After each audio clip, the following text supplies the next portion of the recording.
Welcome to Cosmic Drift. Tonight, we're descending into the world of black holes. Get comfortable. Close your eyes. Let your shoulders drop away from your ears. The fire crackles softly in the corner of the room, and the night outside is vast and quiet. The story is waiting. Imagine you are standing in an open field on a clear night. The sky above you stretches in every direction, a vast black canvas scattered with more stars than you could count in 1,000 lifetimes. The grass beneath your feet is cool and slightly damp, touched by the evening dew. A gentle breeze carries the faint scent of earth and distant rain. You breathe in, and the air tastes clean, ancient, the way air has tasted since the first humans looked up at the same stars and wondered what lay beyond. Somewhere impossibly far away, something is reaching for you. It has no light, no color, no warmth. It does not make a sound, and yet it is pulling on you right now, this very moment, with a force so subtle you cannot feel it. The earth beneath your feet, the sun in the distance, the galaxy spinning around you, all of them tug at your body in conversation with this distant, invisible presence. You do not notice. You cannot notice. But the conversation is happening, has always been happening, since long before you were born and long after you will be gone. That something is a black hole, and tonight, we're going to step inside its story. Now let's be honest. When most people hear the words black hole, they picture something out of a science fiction film, a swirling vortex, a cosmic drain, maybe some dramatic orchestral music, and a hero in a spacecraft making a terrible decision. And look, I understand the appeal. The imagery is spectacular. It's the kind of thing that makes your brain feel both tiny and enormous at the same time, which is a very particular cocktail of emotions that the universe seems to enjoy serving us whenever we look up at the night sky. But here's the thing that might surprise you. Black holes are not holes at all. They're not empty spaces. They're not doorways to other dimensions. They're not vacuum cleaners lazily floating through the galaxy, sucking up everything in their path like some kind of cosmic Roomba. That last one is particularly frustrating to astronomers, by the way, because it implies that black holes are out there hunting for stuff to eat, when in reality they're just sitting there, doing their thing, minding their own business, occasionally having lunch handed to them by unfortunate stars that wandered a little too close. A black hole is at its most fundamental an object, a very dense, very massive object.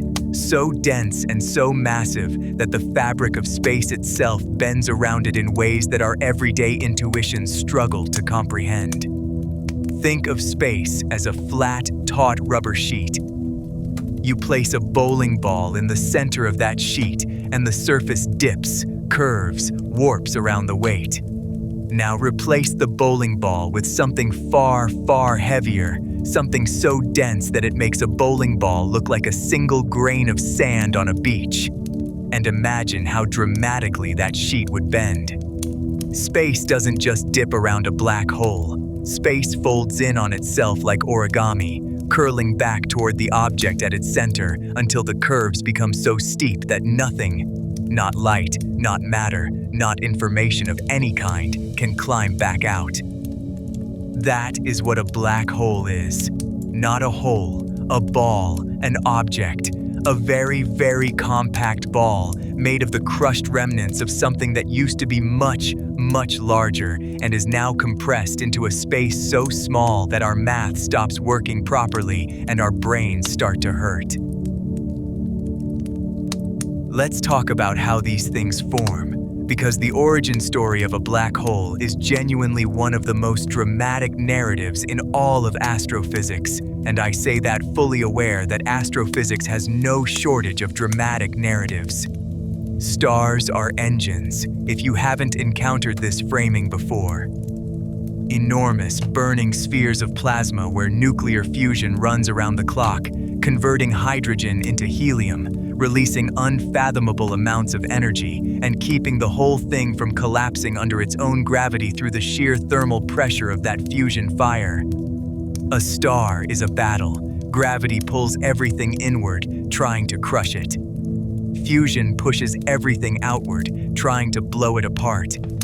For most of a star's life, these two forces hold each other in a careful, fragile equilibrium. But stars don't live forever. Nothing does. When a massive star, and by massive I mean really quite enormous, somewhere in the neighborhood of 20 times the mass of our sun or more, begins to run out of fuel, the fusion engine starts to stutter. The outward pressure begins to falter. Gravity, patient and relentless, seizes its moment. The star's core collapses in on itself with a violence that is almost impossible to put into words. What takes milliseconds to happen mathematically represents an event so catastrophic that it briefly outshines entire galaxies. The outer layers of the star are blown outward in a supernova, one of the most energetic events in the observable universe, briefly burning with the light of 10 billion suns. And at the center of that explosion, what remains of the core, if it was massive enough, collapses past the point of no return. A stellar mass black hole is born. The maths behind this was first worked out in 1915 during the First World War by a German physicist named Karl Schwarzschild. Schwarzschild was serving on the Eastern Front in the Russian winter, doing calculations in the trenches while artillery shells exploded overhead. He had been sent a copy of Einstein's newly published field equations, the equations that describe how matter and energy curve space-time, and he began working through them in his spare time, which, given the circumstances, must have been a rather unusual way to spend one's military service. He found a solution that described what we now call a black hole, a region of space where the curvature becomes infinite, where the equations blow up to infinity, where the usual rules of physics break down completely. He wrote to Einstein about it. Einstein was intrigued but troubled. He did not believe such objects could actually exist in nature. He thought the maths was interesting, but physically unrealistic. A mathematical curiosity, not a description of reality. Schwarzschild died of an infection a few months later, in 1916, never knowing that he had identified one of the most extraordinary phenomena in the universe. The term black hole itself wouldn't be coined until 1967 by the American physicist John Wheeler, though the concept had been floating around in various forms for decades before that. So you have this object now, this collapsed remnant, this region of space where gravity has won its ancient battle. What makes it a black hole, technically, is the presence of something called an event horizon. The event horizon is not a physical surface. It's not a wall or a membrane or a barrier that you could, in principle, see and touch and feel. It's a boundary, a threshold, a point of no return written into the geometry of space itself. Think of it this way. Every object in the universe has something called an escape velocity, the speed you would need to be traveling to break free of its gravitational pull. For Earth, that speed is about 11.2 kilometers per second. For the Sun, it's about 617 kilometers per second. These are fast, very fast, but they are finite. You can do the maths, plug in the numbers, and calculate exactly how fast you need to be going to escape. A black hole is different.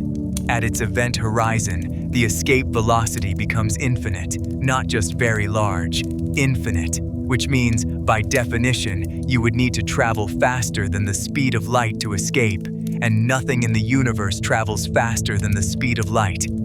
This is not an engineering problem. This is a fundamental law of the universe, embedded in the structure of space-time itself. The speed of light is the cosmic speed limit. the one rule that even the most powerful forces in nature cannot break. And so, once you cross the event horizon, you are not merely trapped. You are removed from the accessible universe. Whatever happens to you after that point is forever unknowable to anyone standing outside. This is the thing that makes black holes so philosophically unsettling and also so scientifically fascinating. They are not just weird objects, they are boundaries at the edge of knowledge. The event horizon is a horizon in the truest sense, the edge of what can be seen, known, or communicated. Let's talk about what would happen to you if you fell into one. And I should warn you, this is where the story gets genuinely strange, and also where we encounter one of the most cheerfully horrifying terms in all of astrophysics: spaghettification. Yes, spaghettification. That's the actual scientific term. I love the universe. Here's what happens. As you fall toward a black hole, the gravitational field is not uniform. It's stronger closer to the center and weaker farther away. This means that the force acting on your feet, assuming you're falling feet first, which is one of several very bad choices you could make, is stronger than the force acting on your head. Your body would be stretched vertically and compressed horizontally, pulled apart like a piece of soft caramel being stretched into a long, thin strand. You would, quite literally, become spaghetti. The technical term for this process is tidal disruption, and it's the same reason we have tides on Earth. The moon pulls more strongly on the side of the Earth facing it than on the side facing away, creating a slight stretching effect. Usually, this effect is subtle. With a black hole, it is anything but. For a small black hole, one formed from a collapsed star, say with a mass of perhaps 10 suns, the tidal forces become fatal long before you reach the event horizon. Your body would be torn apart into a stream of atoms somewhere in the outer regions of the black hole's gravitational influence. There would, I imagine, be a moment of profound regret, followed shortly by a moment of profound discontinuity. For a supermassive black hole, the enormous ones at the centers of galaxies, with millions or billions of solar masses, the story is different. The tidal forces at the event horizon are actually much gentler, surprisingly. You might, in principle, cross the event horizon of a supermassive black hole without immediately being spaghettified. Of course, once you're inside, things get very weird very quickly, but the initial crossing might not be the catastrophic experience that popular culture suggests. Still, I would not recommend it, for many reasons. Time, by the way, behaves very strangely near a black hole. Einstein's theory of general relativity tells us that gravity is not just a force, it is the curvature of space-time itself. And where space-time is highly curved, time flows differently. This is not a metaphor. This is not a philosophical observation. This is a measurable, experimentally verified fact. Clocks run slower in stronger gravitational fields. This has been confirmed with precise atomic clocks on Earth. A clock at sea level ticks fractionally slower than a clock at altitude, simply because it is closer to the Earth's mass. The effect is tiny in everyday circumstances, but it becomes dramatic in extreme environments. Near a black hole, time slows dramatically. If you were watching someone fall into a black hole from a safe distance, a theoretical safe distance, since being anywhere near a black hole is generally inadvisable, you would observe something deeply strange. As they approach the event horizon, they would appear to slow down. Their image would grow dimmer and redder, the light being stretched by the extreme gravity in a process called gravitational redshift. They would seem to approach the event horizon more and more slowly, never quite reaching it, their image freezing and fading as the light from them became infinitely redshifted. To the person falling in, of course, everything would feel completely normal. Time would seem to pass normally for them. They would look at their watch, note that 5 seconds had passed, look outside and see the universe aging around them. They would cross the event horizon without fanfare, without a bump, without any special sensation at all. From their perspective, it would be rather anticlimactic. And then they would fall inward, and the weirdness would compound. The paradox here is that from the universe's perspective, the falling person never actually crosses the event horizon. They get arbitrarily close and arbitrarily slow, and their light gets arbitrarily dim, but they never quite reach the boundary. From the falling person's perspective, they cross it in a perfectly normal amount of time. This is deeply confusing and represents one of the great puzzles at the intersection of general relativity and quantum mechanics, a puzzle we will return to later. For now, just sit with that for a moment. Two observers experiencing the same event in radically different ways. Time itself, not as a universal constant, but as something flexible, something that bends and stretches depending on your circumstances. This is not speculation. This is how the universe works. Let's talk about singularities, because this is where our understanding breaks down in the most interesting way possible. At the very center of a black hole lies the singularity. What exactly is a singularity? Well, it's what happens when the equations that describe a black hole are followed all the way to their logical conclusion. The mass of the collapsed star compressed into an infinitely small point. Gravity in the mathematics becomes infinitely strong. Space-time curvature becomes infinite. The usual rules of physics, the laws that we use to describe everything from the motion of planets to the behavior of subatomic particles, produce infinities. They break, they spit out nonsense. They tell us that things like density and temperature and the curvature of space become infinite, which is obviously not a physically meaningful answer. The honest answer is that we don't know what a singularity actually is. We have a mathematical description that produces a singularity, but almost everyone agrees that this description is incomplete. At sufficiently small scales, we would need a theory that combines general relativity with quantum mechanics, a theory of quantum gravity, to know what really happens at the center of a black hole. We don't have such a theory yet. We're working on it. The universe, it seems, is not quite ready to give up all its secrets. There are various proposals. Some physicists think the singularity is literally a point of infinite density, a place where our conventional understanding of physics genuinely breaks down. Others suggest that quantum effects prevent true collapse to infinite density, leaving behind some kind of ultra-dense remnant. Others still propose that black holes are actually full of exotic forms of matter, or that they contain regions of space-time that are warped beyond recognition, or that they connect to other universes through topological tunnels called wormholes. None of these ideas have been proven. All of them are, in their own ways, extraordinary. What we do know is that the singularity is hidden from view. It lies behind the event horizon, inaccessible to any external observer. You cannot see a singularity. You cannot send a probe to investigate it.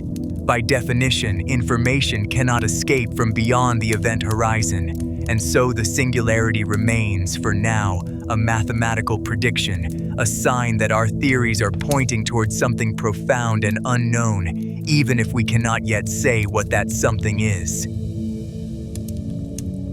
I want to shift gears now and talk about the black holes we actually know about, the ones that astronomers have studied and measured, and in a few remarkable cases, actually seen. Because for most of the history of black hole research, these objects were entirely theoretical. You could calculate that they should exist, you could observe their effects on nearby matter, but you could not see a black hole directly because, well, they are black. By definition, the whole point of a black hole is that it emits no light. And yet, we have now seen them. The most famous black hole in our galaxy is called Sagittarius A, and it sits at the very center of the Milky Way, about 26,000 light-years from Earth. It has a mass of roughly 4 million times the mass of our Sun, packed into a region of space, roughly the size of the orbit of Mercury. This sounds enormous, but let me put it in perspective. If the Sun were a black hole, which it isn't and never will be because it doesn't have enough mass, it would have a radius of about 3 kilometers. Sagittarius A would have a radius of roughly 12 million kilometers. In cosmic terms, that is remarkably compact. In human terms, it is incomprehensibly vast. How do we know it's there? Because we've watched stars orbit around it. For decades, astronomers using increasingly sophisticated telescopes have tracked the movements of stars in the central region of our galaxy. And what they have observed is remarkable. Stars whipping around an invisible point at extraordinary speeds, some of them completing orbits in as little as 16 years. The maths that describes their motion tells us that whatever is at the center of those orbits must be enormously massive and extraordinarily compact. There is only one object that fits that description. There is only one object that could hold those stars in their observed paths. A supermassive black hole. But if I told you we had photographed one, you might be surprised. And indeed, for a long time, taking a photograph of a black hole seemed like a contradiction in terms. How do you photograph something that emits no light? The answer, it turns out, is that you don't photograph the black hole itself. You photograph its shadow. You photograph the light from the material swirling around it, the gas and dust that are being heated to extraordinary temperatures as they fall inward, forming what is called an accretion disk. And you photograph the absence at the center, the silhouette of the event horizon, blocking out the light behind it. In April 2019, the Event Horizon Telescope collaboration released the first ever image of a black hole. The target was M87, a supermassive black hole at the center of the galaxy Messier, 87, about 53 million light-years from Earth. And the image showed something extraordinary, a bright, glowing ring of material surrounding a dark central region. The ring was hot, energetic, shimmering with the light of matter being torn apart and accelerated to speeds approaching the speed of light. The dark center was the shadow of the event horizon, the point of no return, the edge of a region of space from which no light can escape. It was one of the most significant scientific images ever captured. Not because it surprised us, the prediction of what a black hole shadow should look like had been made decades earlier, but because it confirmed that our understanding of these objects was correct. That the mathematics of general relativity, however strange and counterintuitive, was describing reality. That we were looking at the truth. 3 years later, in 2022, the collaboration released an image of Sagittarius A itself, our own galaxy's black hole. This was technically even more challenging because our black hole is smaller, more variable, surrounded by material that changes on timescales of minutes to hours. Getting a clear image required extraordinary coordination across 8 radio telescopes on 4 continents, working together as a single instrument with a baseline effectively the size of the Earth. The resulting image showed the same characteristic ring and shadow structure, the glowing accretion disk, the dark heart, the point of no return. I find this incredibly moving personally. We are a species that has existed for a few 100,000 years. We evolved on a small planet orbiting an unremarkable star in the outer reaches of an unremarkable galaxy. And we have managed, through observation and mathematics and centuries of accumulated knowledge, to take photographs of objects so distant that the light reaching our telescopes left its source before our species had developed language. We are looking at the shadows of things that were ancient before humans existed. Let's talk about what happens at the edges of black holes, because this is where things get not just scientifically interesting, but philosophically profound.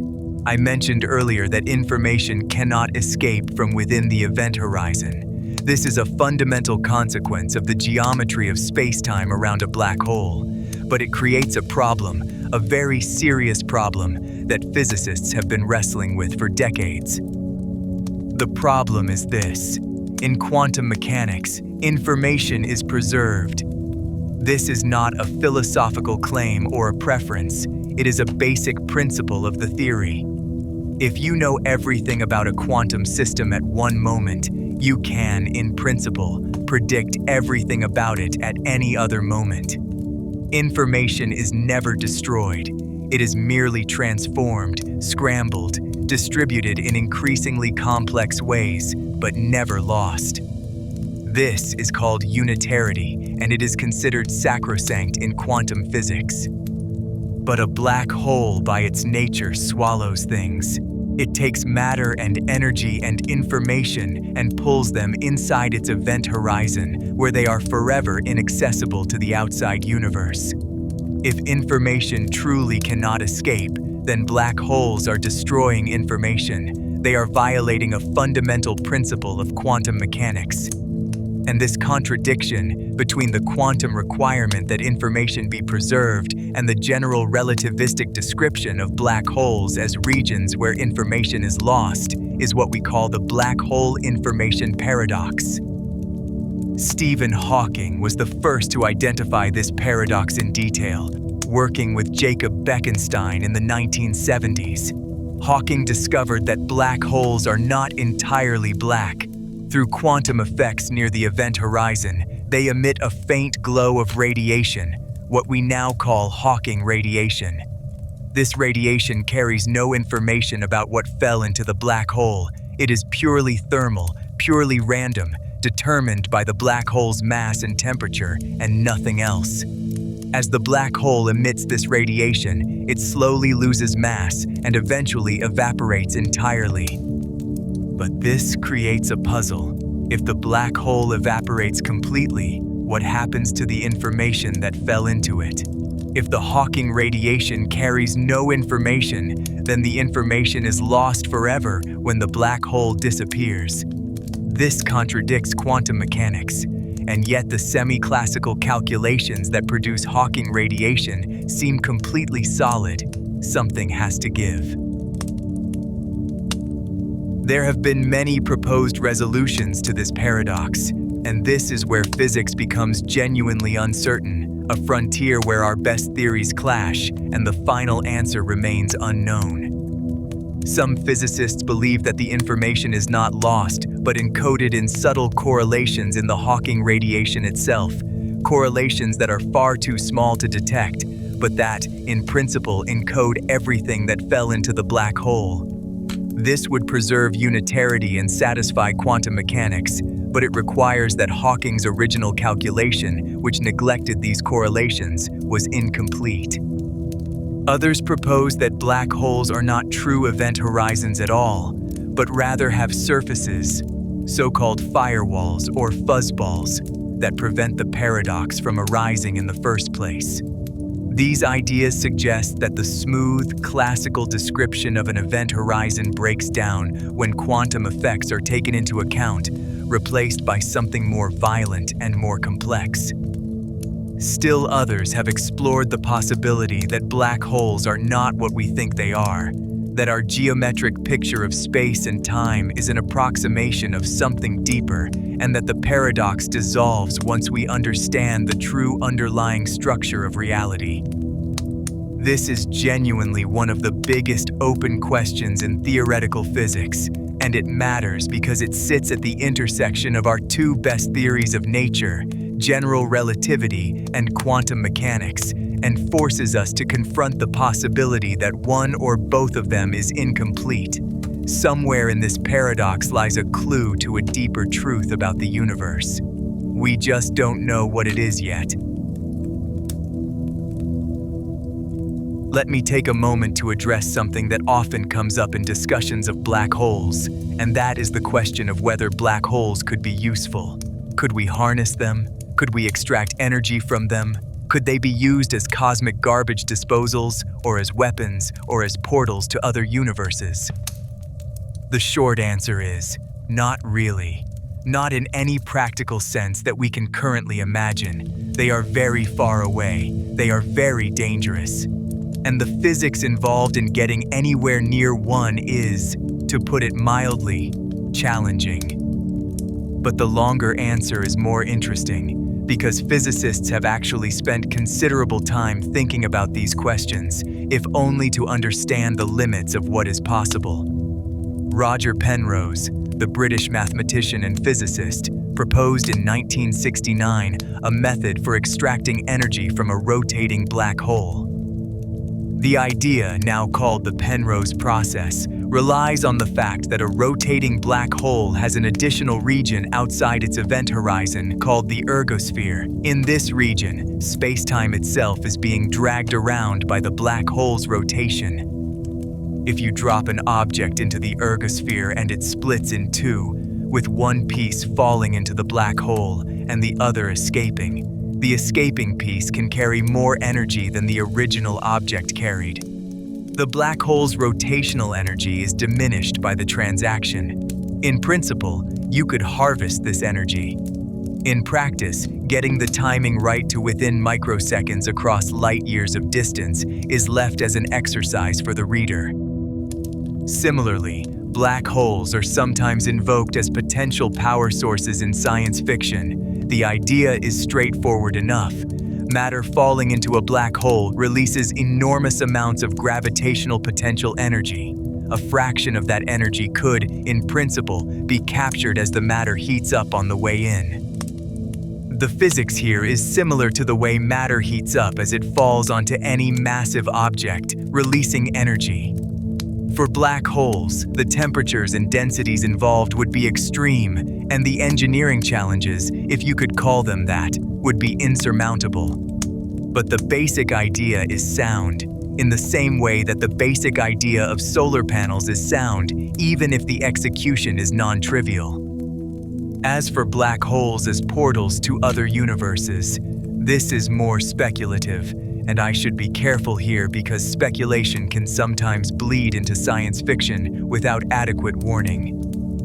The equations of general relativity do permit something called a wormhole, a topological feature of space-time that connects two distant regions, or possibly two different times, or possibly two different universes.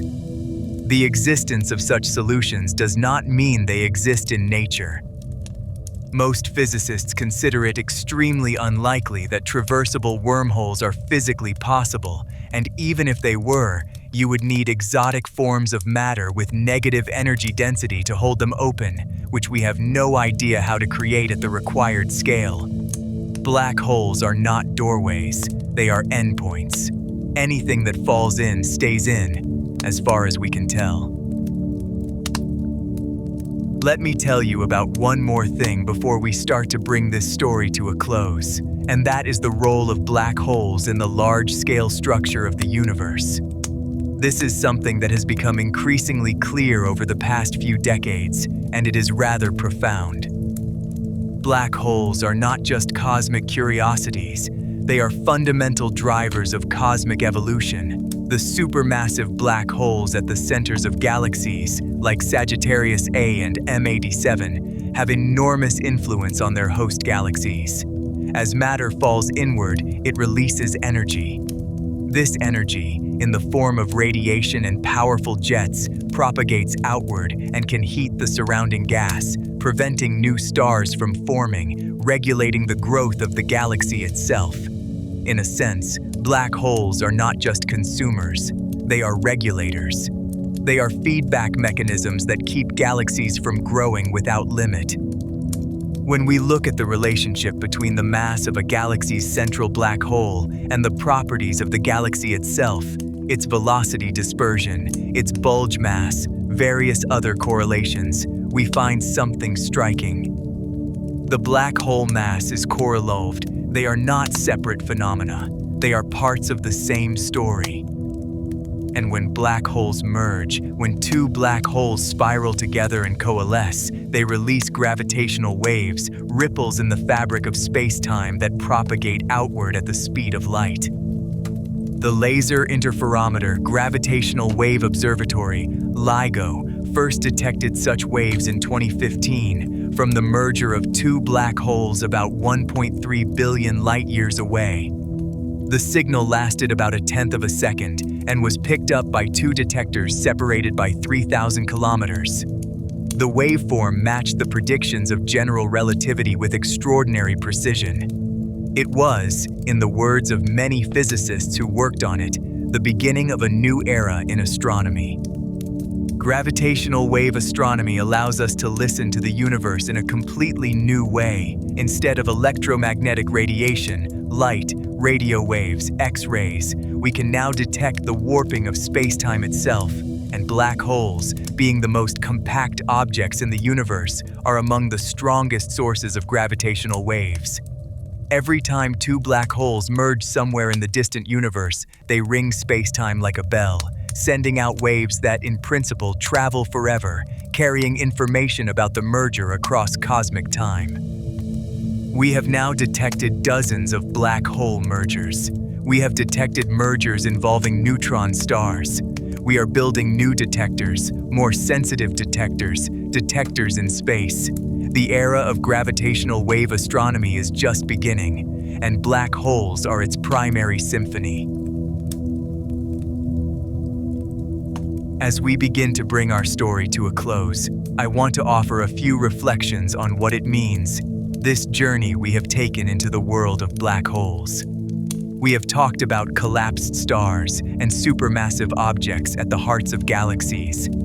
We have talked about event horizons and the stretching of time, about singularities where our maths breaks down and information paradoxes that point to the limits of our knowledge. We have talked about the shadows that black holes cast and the gravitational waves they emit.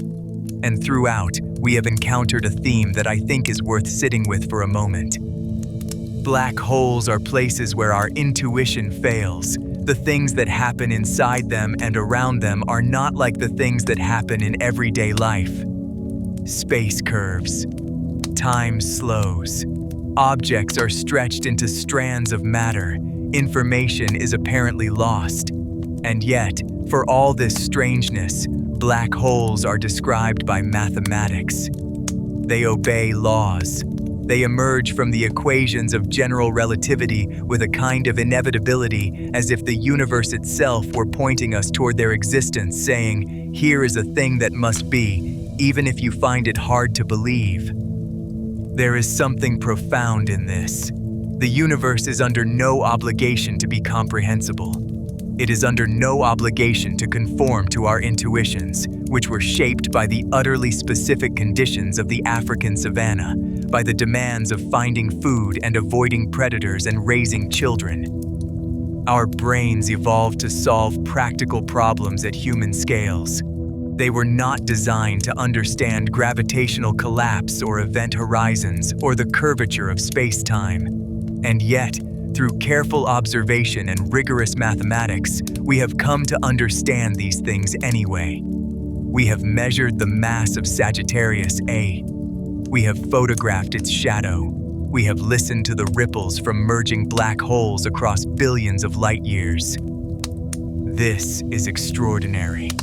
This is one of the most remarkable achievements of which our species is capable. And it is a reminder that the limits of our intuition are not the limits of reality. There is always more to know. There is always deeper structure to uncover. The universe is larger, stranger, and more beautiful than we are able to imagine, and the only tool we have for exploring that beyond our intuitions is the patient, careful work of science. Let me leave you with one more image. You are standing in that field again on that clear night, looking up at the stars. You now know what you did not know before, that somewhere in the center of your galaxy, 26,000 light-years away, there is a darkness so complete that nothing that falls into it can ever return. You know that the fabric of space itself bends around that darkness, that time slows and stretches near its edge, that matter spirals inward in vast glowing disks before vanishing into the unknown. You know that the universe is not the quiet, static place that it appears to be from down here. It is dynamic, it is violent, it is full of objects and processes that defy our understanding. And yet it is also, in its own strange way, orderly. It follows rules. It can be studied. It can be known. The stars above you are moving in their ancient paths, bound by gravity, each of them a potential seed of a future black hole, a future singularity, a future place where the known universe meets the unknown. And you are standing there, small and fragile and brief, looking up at all of it, and you are thinking about it. You are trying to understand it. You are doing what your species has always done, reaching out, with the limited tools you have, toward a truth that is larger than you are. That is what black holes tell us. They tell us that the universe is stranger than we imagine, and that we are nevertheless capable of imagining it at all. They are, in their darkness, a kind of light.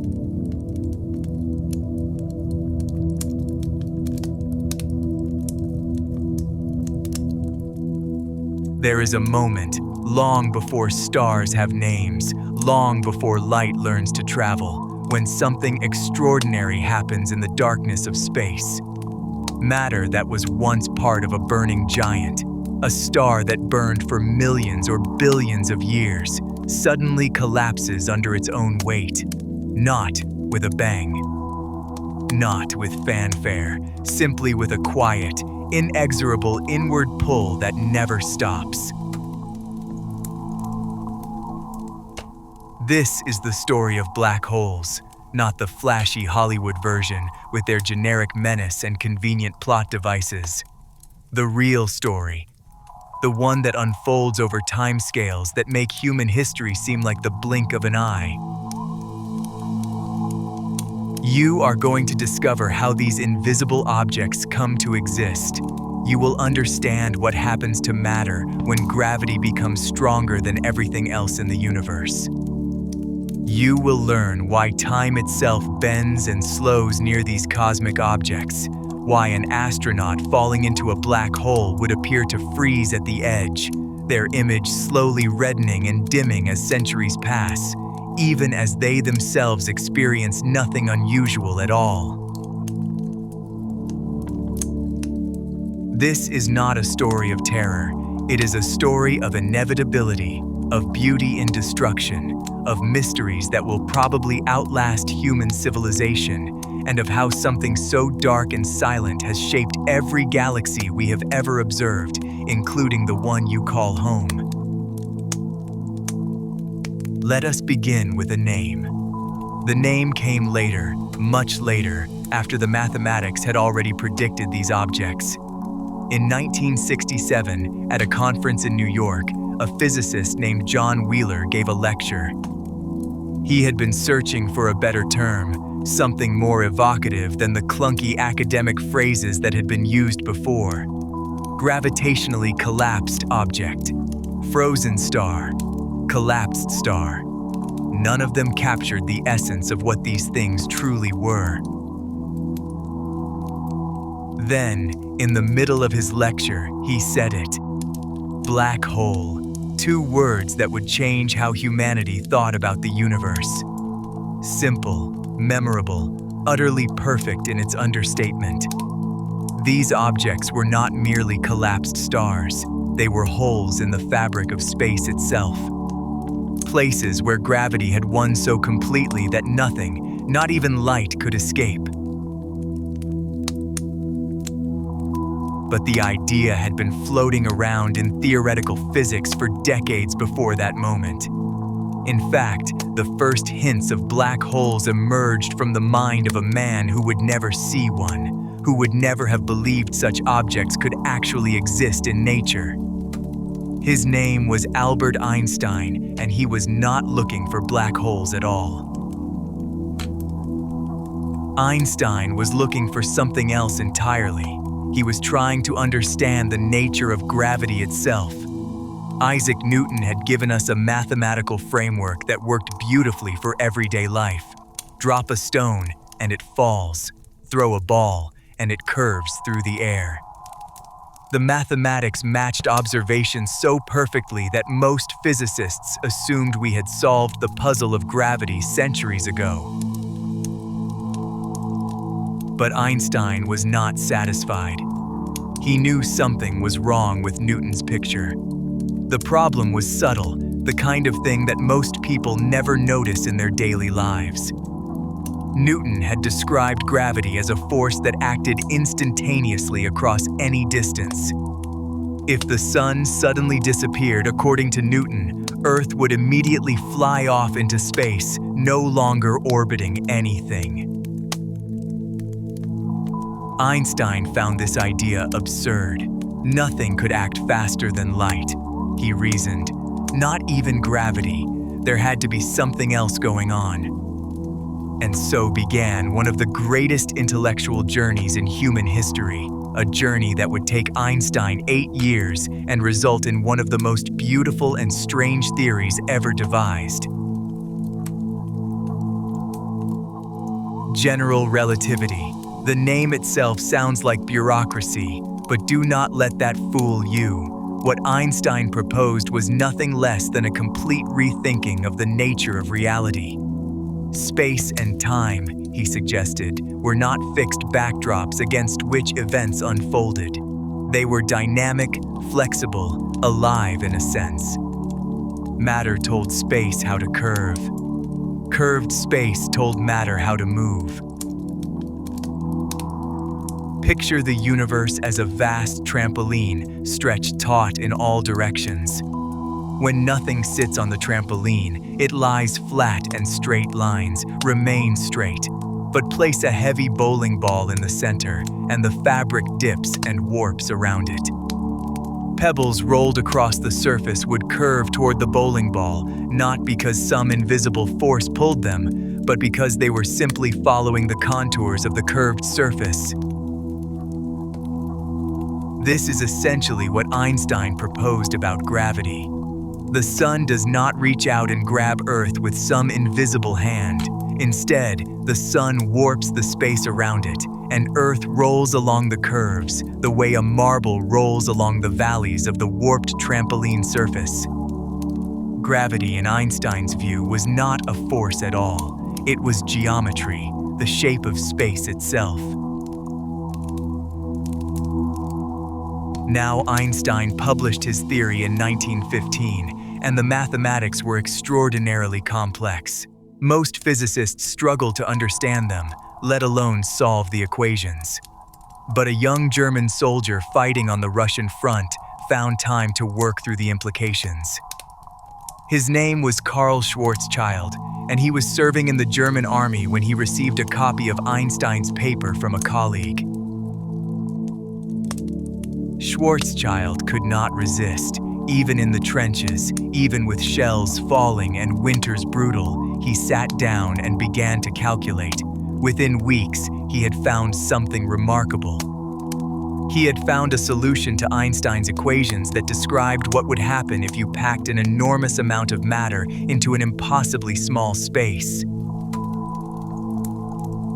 The mathematics told a strange story.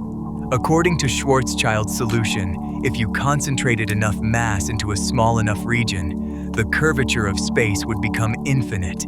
At a certain radius around this concentrated mass, light itself would be unable to escape. Everything, every particle, every photon, every whisper of information would be trapped forever. Schwarzschild had discovered purely through mathematics what we now call the event horizon, the boundary beyond which nothing returns. He had found the edge of a black hole, though he did not live to see that name attached to his work. Schwarzschild died of an infection on the Russian front just months after sending his calculations to Einstein. Einstein was stunned by what his equations predicted. He published Schwarzschild's solution, but dismissed the idea that such objects could actually form in nature. Surely, he reasoned, some physical process would prevent matter from compressing that far. Real stars would explode or shed their outer layers long before collapsing to such extremes. And so began one of the strangest chapters in scientific history. For decades, physicists debated whether black holes were real objects or mathematical curiosities. Some argued they must exist. Others insisted nature would find a way to prevent them. The debate raged through the 1920s, 1930s, and into the 1950s. Meanwhile, the stars themselves held the answer. Stars are born in clouds of gas and dust, vast nebulae that slowly collapse under their own gravity. As the material compresses, the center grows hotter and hotter until nuclear fusion ignites. Hydrogen atoms slam together hard enough to fuse into helium, releasing tremendous amounts of energy. This energy pushes outward, counteracting gravity's inward pull.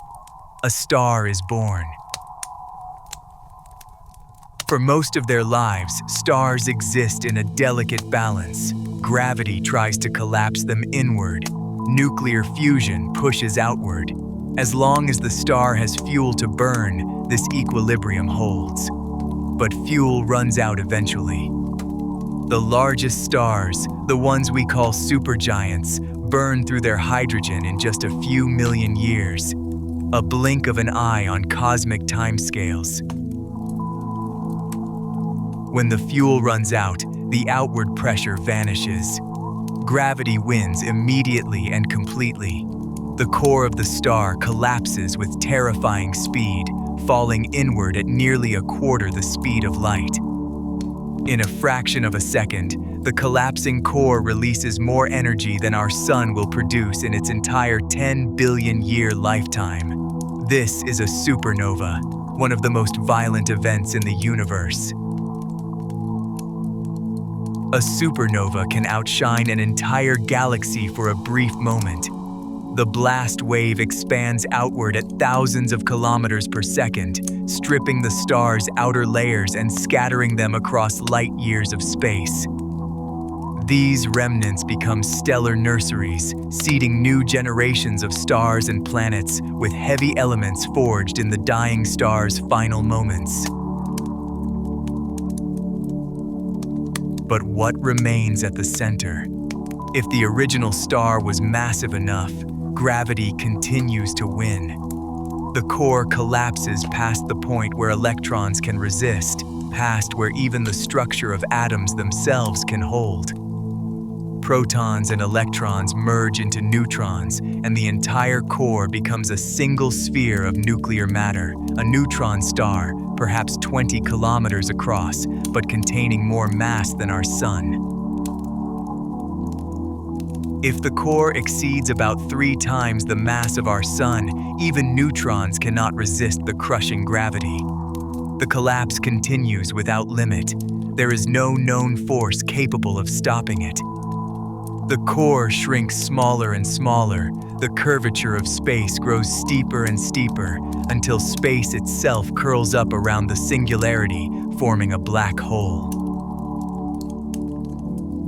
This is how stellar mass black holes form. The process takes less than a second from the moment the supernova shockwave reaches the core. The mathematics tell us that at the very center lies a point of infinite density, a singularity where the known laws of physics break down completely. But around this singularity lies the event horizon, the invisible boundary that marks the point of no return. Imagine you are floating in space, billions of kilometers from a black hole that has just formed from a recent supernova. You see the remnants of the explosion, the beautiful but deadly cloud of gas and dust expanding outward. And at the center, nothing. A perfect sphere of darkness against the starfield. You might think you could see a black hole if it blocked the stars behind it, and you would be right, but not for the reason you might expect. A black hole by itself blocks no more light than any other object of equivalent mass. If our sun were somehow replaced by a black hole of the same mass, the night sky would look largely unchanged. But black holes do not exist in isolation. They pull matter toward them, and that matter heats up as it falls. Friction and compression raise temperatures to millions of degrees, causing the infalling gas to glow brilliantly in X-rays. It is this glow that betrays the presence of a black hole. The darkness at the center is invisible, but the ring of superheated matter surrounding it shines like a beacon. The first real evidence for black holes came from an unexpected direction. In 1962, physicists were studying X-rays from space. X-rays are a form of high-energy light, and they are generated by extremely hot objects. The Earth's atmosphere blocks X-rays from space, so scientists had to send detectors above the atmosphere to study them. A rocket flight in 1962 discovered something remarkable, a strong X-ray source in the constellation Cygnus, the Swan. They named it Cygnus 10-1. Over the following years, astronomers realized this source was unusually compact, too compact to be a normal star. Further observations revealed it was pulling matter from a nearby companion star. The companion star was enormous, a blue supergiant about 20 times the mass of our Sun. It orbited an unseen partner, something that could not be seen at all in optical light, but whose gravity was clearly enormous. By measuring how the companion star wobbled, astronomers calculated the mass of the invisible object. It was about 15 times the mass of our Sun. 15 solar masses packed into a region too small to be a neutron star. The mathematics demanded it. There was only one possibility. Cygnus 10-1 was a black hole, the first one ever identified. It was found in a binary system, feeding on matter stolen from its stellar companion. The stolen gas spiraled inward, forming an accretion disk that glowed with X-ray heat. The discovery was controversial at first. Some physicists remained skeptical, but by the 1970s, the evidence had become overwhelming. Cygnus 10-1 was real. Black holes were real, and they were not rare curiosities. They were common features of the universe, scattered throughout every galaxy, like seeds planted in a garden. But stellar mass black holes are only the beginning of the story. As astronomers turned their instruments toward the centers of galaxies, they found something else. Something far more massive. In our own Milky Way, at a distance of 26,000 light-years from Earth, lies a source of radio waves so bright it was detected in the earliest days of radio astronomy. They called it Sagittarius A star, and later simply Sagittarius H. For decades, astronomers suspected something massive lurked at the center of our galaxy. The stars near Sagittarius A moved at extraordinary speeds, whipping around an invisible gravitational center. By tracking these stars over years of observations, astronomers mapped their orbits and calculated the mass of whatever they were orbiting. The answer was 4 million times the mass of our Sun. 4 million solar masses contained in a region smaller than our solar system. Nothing known to physics could account for this except a black hole. Sagittarius A became the first confirmed supermassive black hole, and it sits at the heart of our own galaxy. Since then, we have found supermassive black holes at the centers of nearly every large galaxy we have observed. Some are far larger, The black hole at the center of the galaxy M87, famously photographed in 2019, contains 6.5 billion solar masses. Its event horizon is larger than our entire solar system. And then there are the truly extreme cases, the ultra-massive black holes. TON 618, one of the most luminous objects in the universe, harbors a black hole of 66 billion solar masses.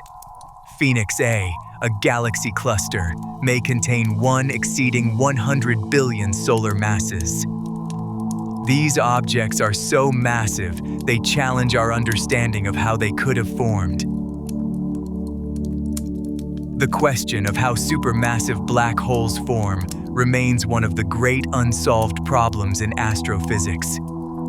Stellar mass black holes are born in supernovae, but there is not enough time in the 13.8 billion year history of the universe for a black hole to grow from stellar mass to billions of solar masses through normal feeding alone.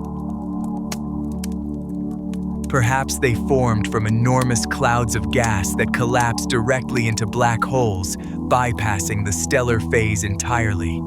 Perhaps smaller black holes merged repeatedly over cosmic time. Perhaps some combination of both processes. The answer is still unknown, and it represents one of the frontier areas of current astronomical research.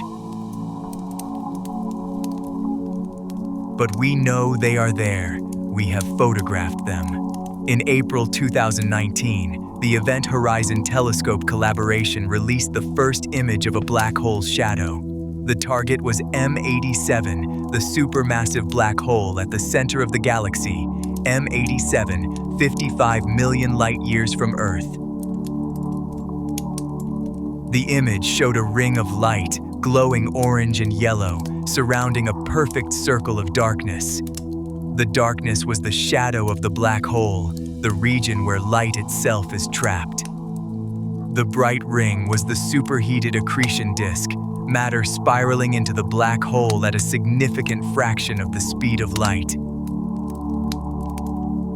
It was one of the most profound images ever captured, not because it showed us something unexpected. The image matched predictions made decades earlier, based on Einstein's equations. But seeing it, actually seeing the shape of darkness that Schwarzschild had described purely with mathematics, was something else entirely. The universe was speaking a language we had learned to read, and for a brief moment we understood. Now, let us imagine what it would be like to fall into a black hole. Not to observe from a safe distance, but to cross the event horizon and continue inward. This is a thought experiment, one that physicists have explored extensively. The results are strange beyond imagination. Imagine you are falling toward a black hole feet first. As you approach, you pass through a region called the photon sphere, where light itself can orbit the black hole. If you looked backward at this point, you would see the back of your own head. Light reflected from your face would circle the black hole and return to your eyes. As you continue falling, gravity grows stronger, but the strength of gravity at your feet begins to exceed the strength at your head. You are stretched, pulled apart, drawn lengthwise toward the singularity. This is called spaghettification, a delightfully whimsical term for a gruesome process. The stretching becomes extreme as you approach the event horizon. Your body is pulled into a thin stream of matter, the difference in gravitational pull between your head and feet becoming astronomical. You are torn apart at the molecular level, your structure dissolving into a thin ribbon of particles falling toward the singularity. From your own perspective, you would notice nothing unusual at the moment of crossing the event horizon. The boundary that marks the point of no return is not a physical barrier. It is simply a mathematical surface. You would not feel a wall or a flash of light. You would simply be inside with everything that will ever happen in your future lying somewhere ahead of you, trapped forever. But from the perspective of an observer watching from far away, you would never actually cross the horizon. Time slows near a black hole, and as you fall, your image grows dimmer and redder, stretched by gravitational redshift. The last photons escaping from your falling body would linger at the edge of the horizon for an eternity. In a very real sense, you would be frozen at the edge of the black hole forever.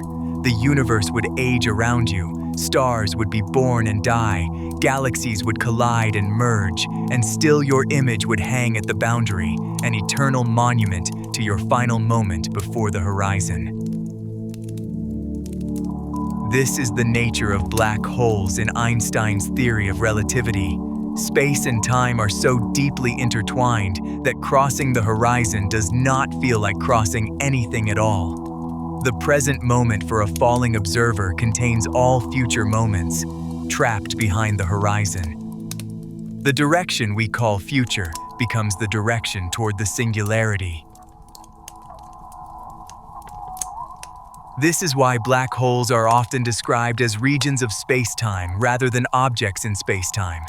They do not exist in time the way normal objects exist. They are places where time itself ends, or more precisely, where the future becomes inescapable. Now here is where things become truly strange. Black holes are not completely black. In the 1970s, the physicist Stephen Hawking discovered something remarkable. Quantum mechanics, the theory that describes the behavior of particles at the smallest scales, predicts that black holes should emit a faint glow of radiation. This radiation, now called Hawking radiation, arises from the behavior of virtual particles. In quantum physics, empty space is not truly empty. Particle-antiparticle pairs constantly pop into existence and annihilate, appearing and disappearing in fractions of a second. Normally, these pairs destroy each other so quickly that they have no observable effect. But near the event horizon of a black hole, one member of a pair might fall across the horizon while the other escapes. The two particles can no longer annihilate. The escaped particle becomes real, carrying away a tiny amount of energy. The black hole loses a corresponding amount of mass. Very slowly, over incomprehensible timescales, black holes evaporate. For a typical stellar mass black hole, this process takes about 10 to 67 years, a 1 followed by 67 zeros. For a supermassive black hole, timescales are even longer. The black holes that exist today are gaining mass far faster than they lose it through Hawking radiation. But in the far, far future, when the universe has grown cold and dark, the last black holes will slowly fade away. This discovery raised a profound question. If a black hole evaporates completely, what happens to all the information that fell into it? The matter you dropped into the black hole contained information, quantum information, about its structure and history. But Hawking radiation is thermal, random, containing no information at all. According to quantum mechanics, information cannot be destroyed. It can be scrambled and mixed, but it must be conserved somewhere. But if black holes destroy information when they evaporate, quantum mechanics itself would be incomplete. This is the black hole information paradox, and it remains one of the deepest unsolved problems in physics. Stephen Hawking himself considered this the most important problem in physics.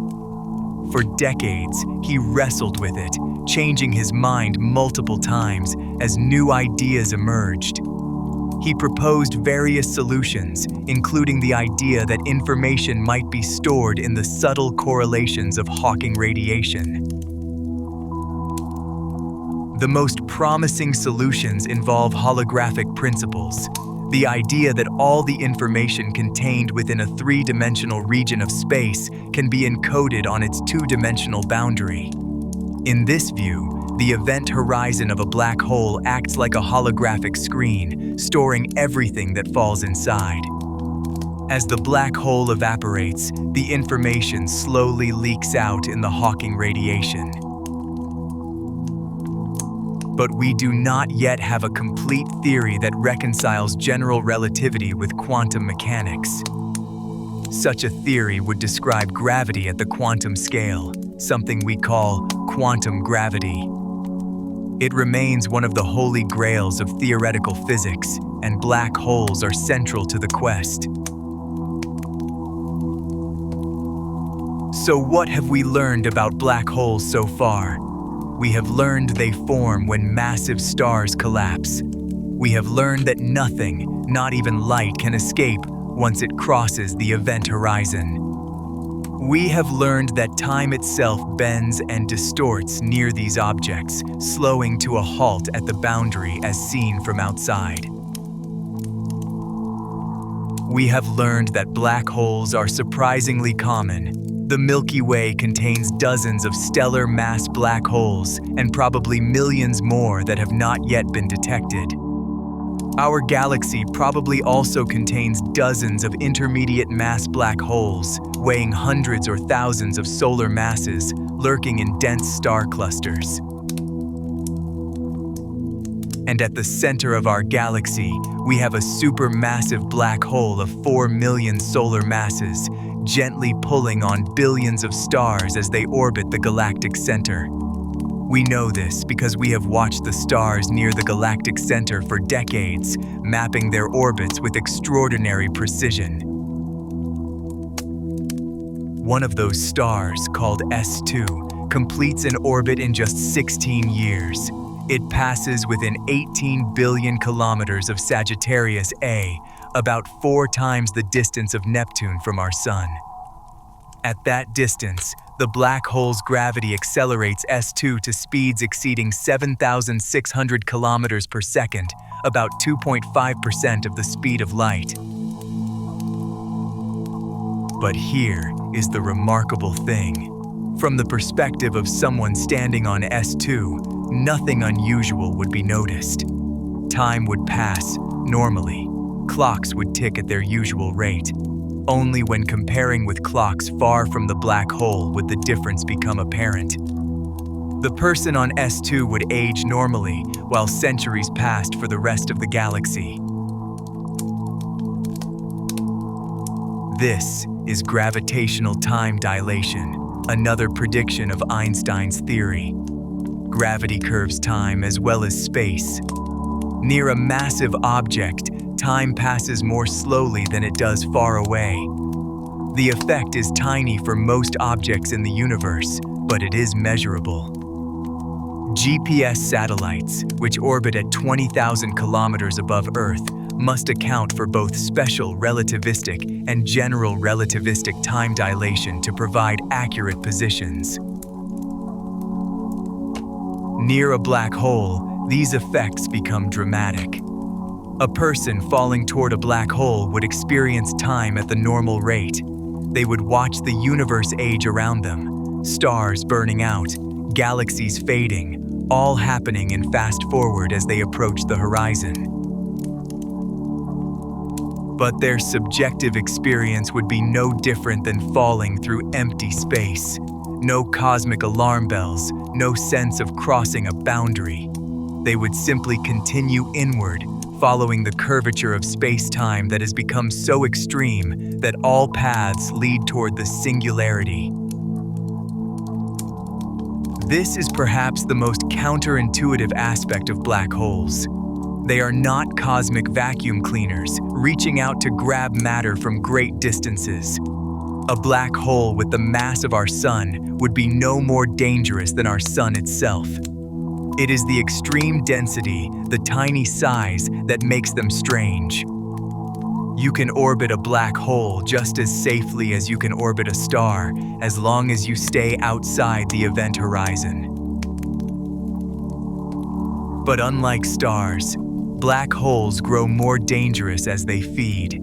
Each piece of matter they consume adds to their mass, expanding their event horizon, increasing their gravitational influence.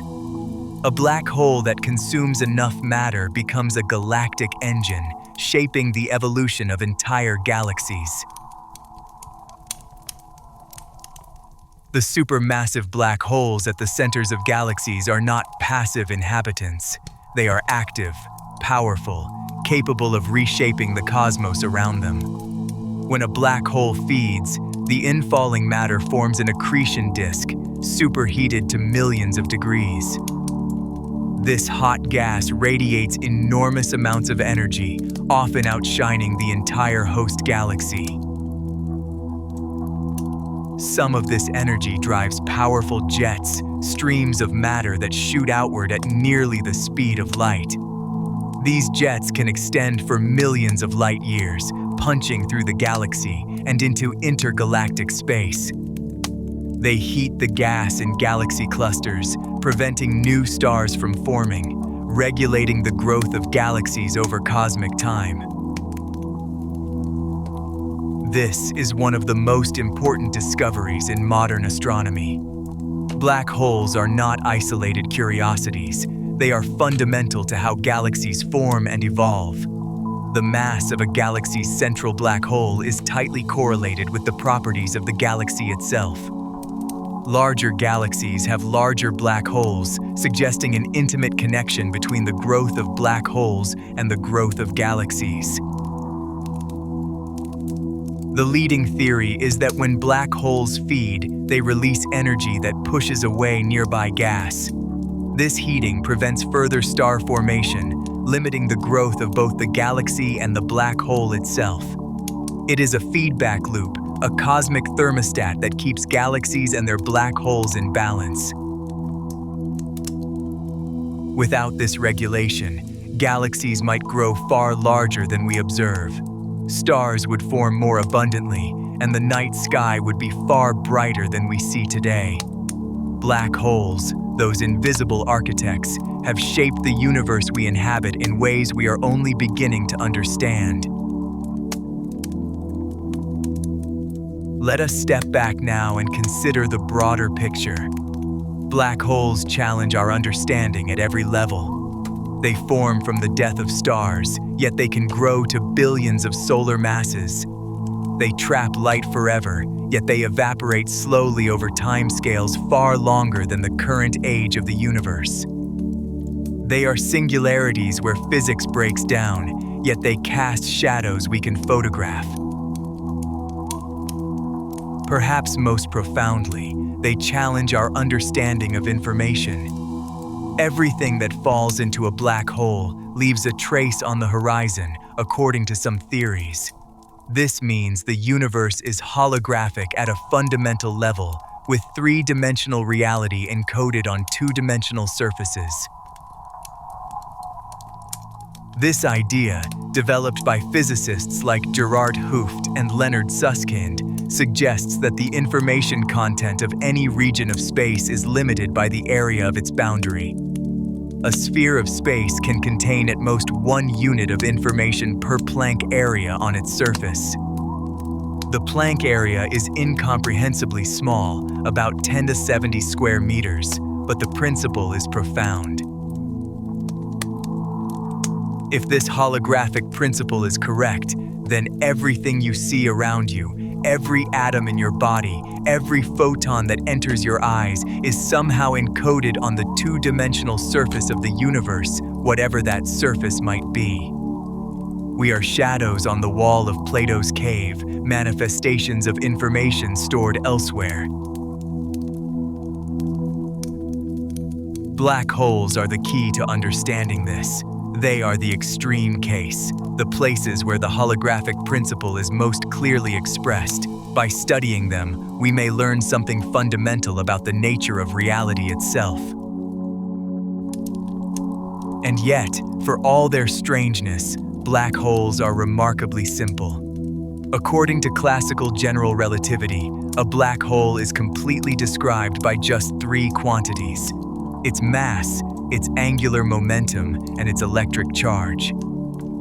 This is called the no-hair theorem, the idea that black holes have no other distinguishing features. In principle, you could have a black hole made entirely of electrons, with no mass at all except for the energy of its electric field, or a black hole made of pure light, containing no matter.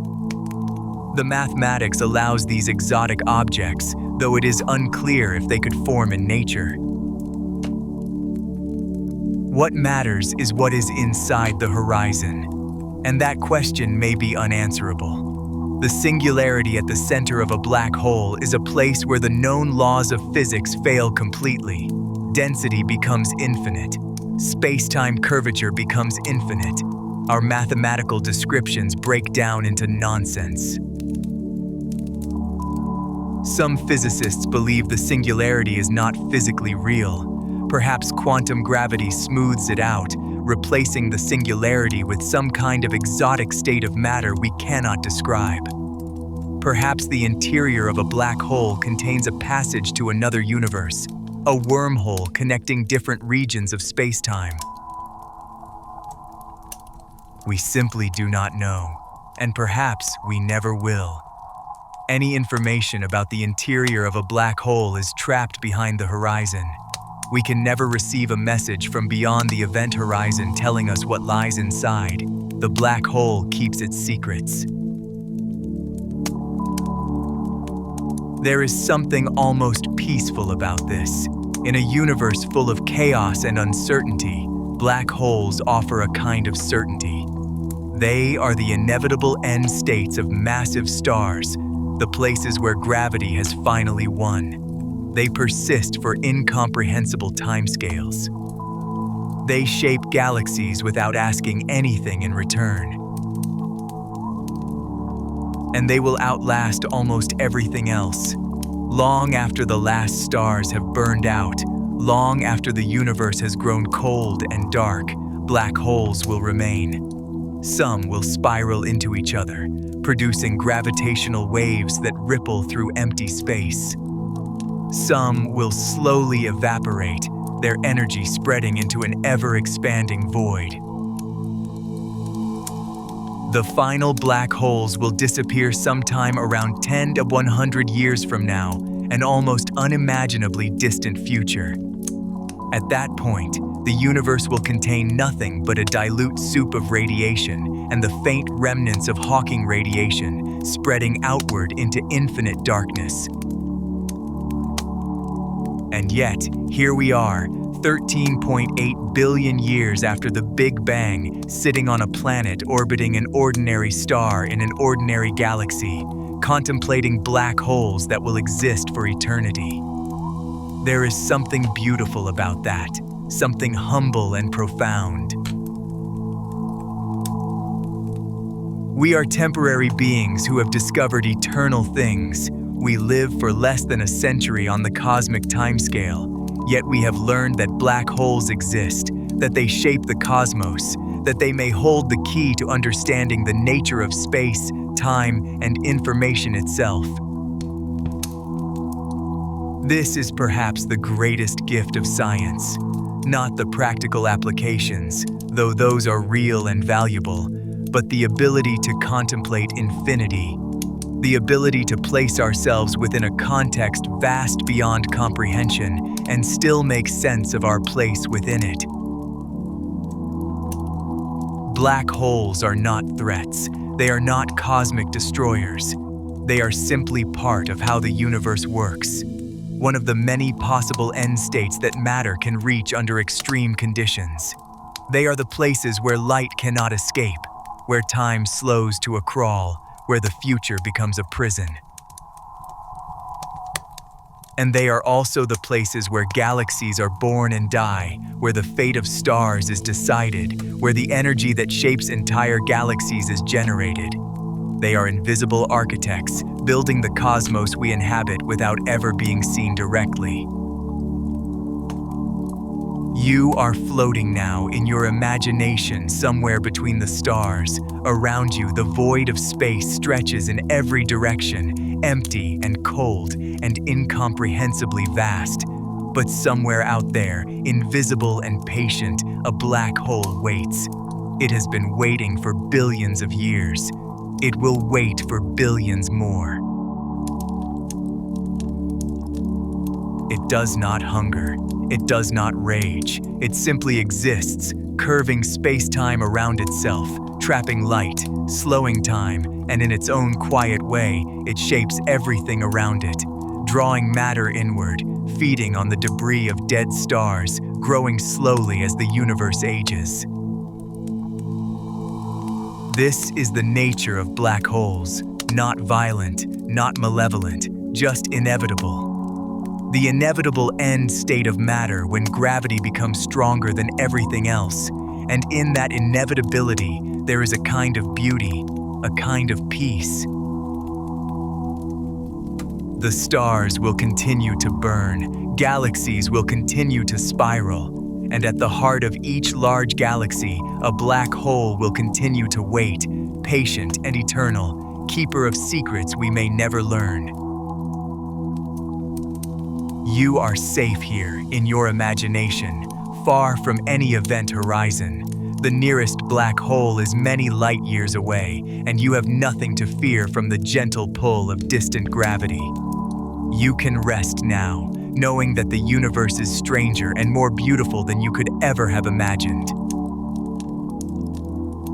Black holes are out there, invisible and eternal, shaping the cosmos in ways we are only beginning to understand.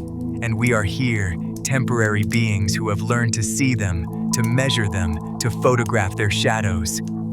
We are part of this universe too, born from the same processes that create black holes, made of the same matter that falls into them.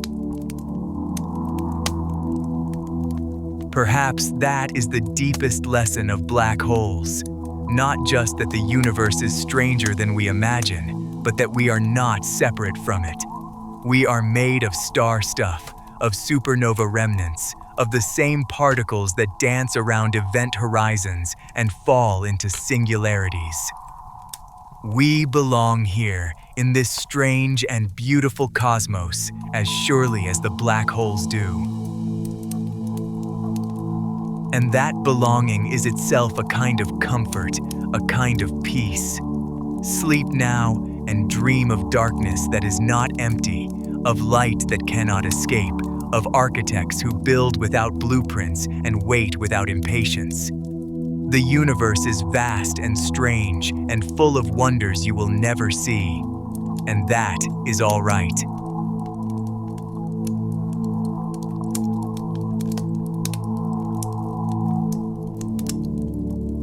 Close your eyes.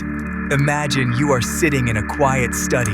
The year is 1915. Outside your window, snow is falling gently over the city of Berlin, or perhaps it is Vienna, or perhaps it is Cambridge. It does not matter where you are. What matters is the piece of paper in front of you. On it, equations. Strange equations. Equations that describe a universe that should not exist. Equations that predict something so bizarre, so extreme, that no one would believe them for decades. You do not know it yet, but you are looking at the birth of the black hole. Not the discovery.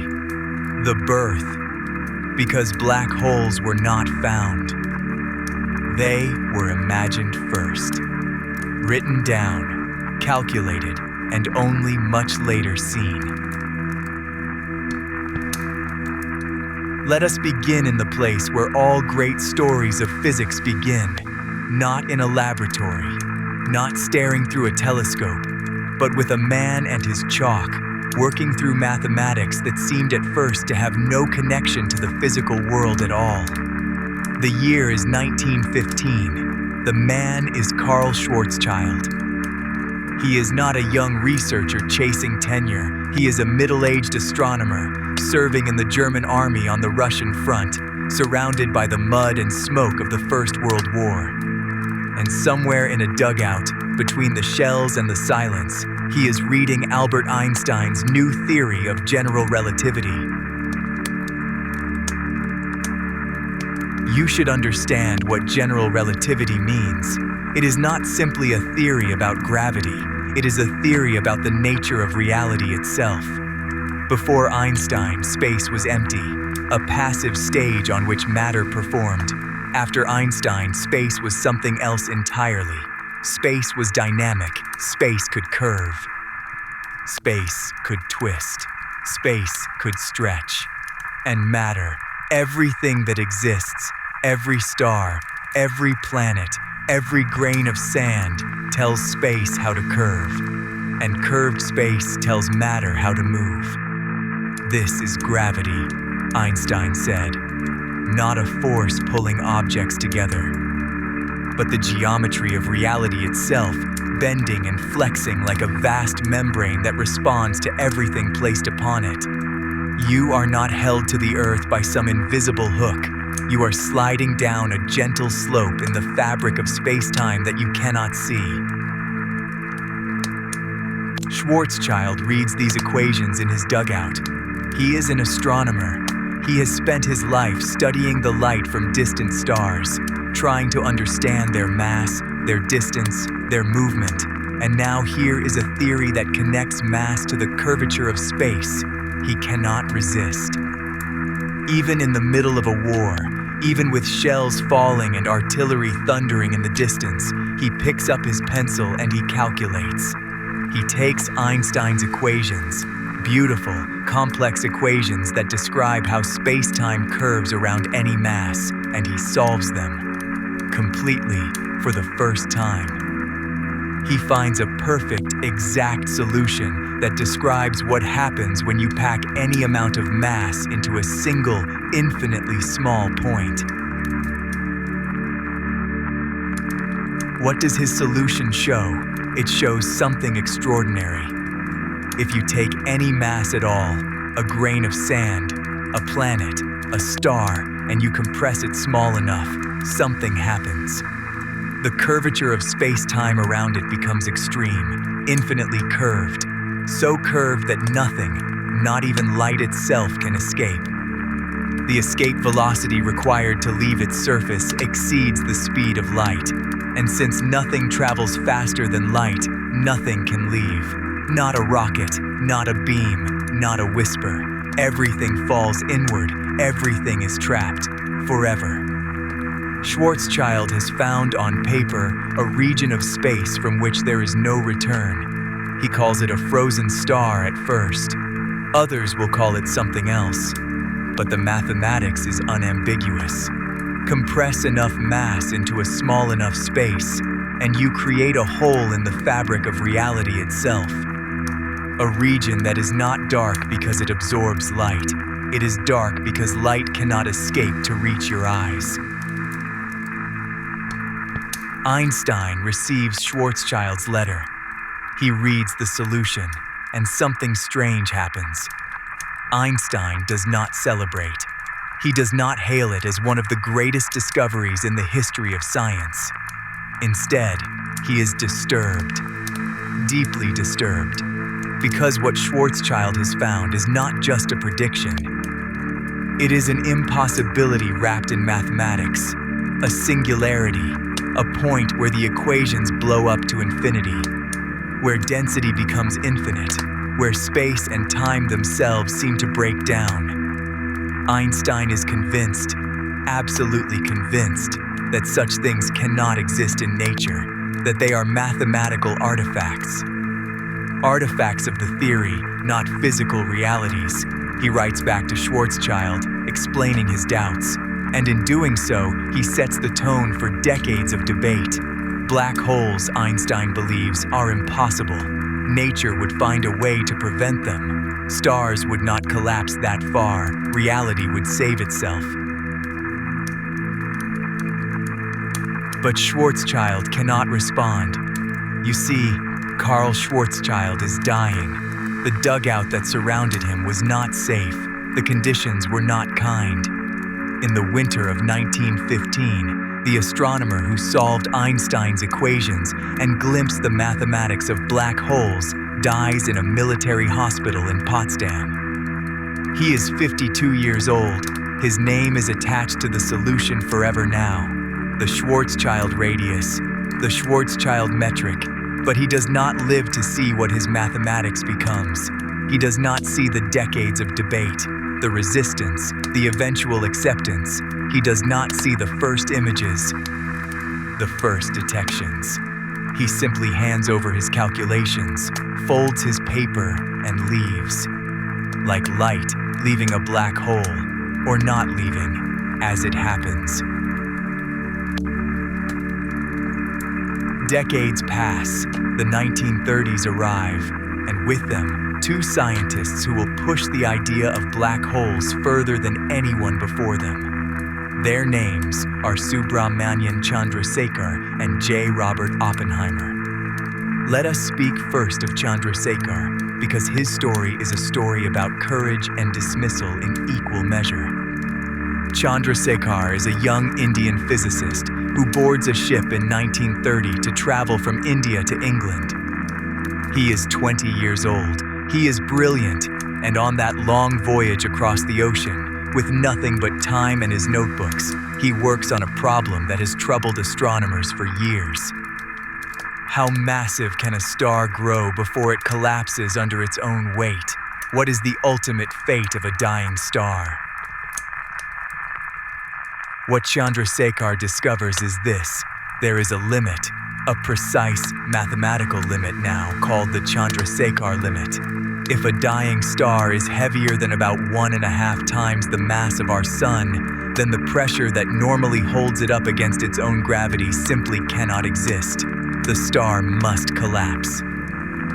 There is no force in the universe strong enough to prevent it, no quantum rule that will save it. The star must fall inward, forever, into something unimaginable.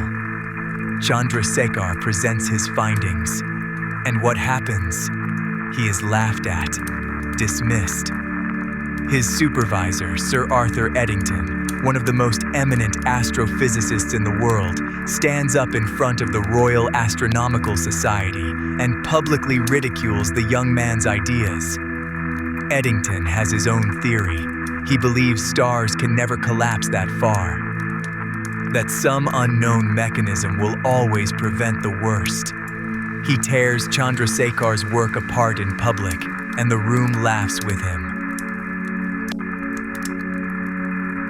You can imagine Chandrasekhar standing there, a young man from India, far from home, in a room full of older English scientists, watching his discovery crumble beneath the weight of authority and arrogance.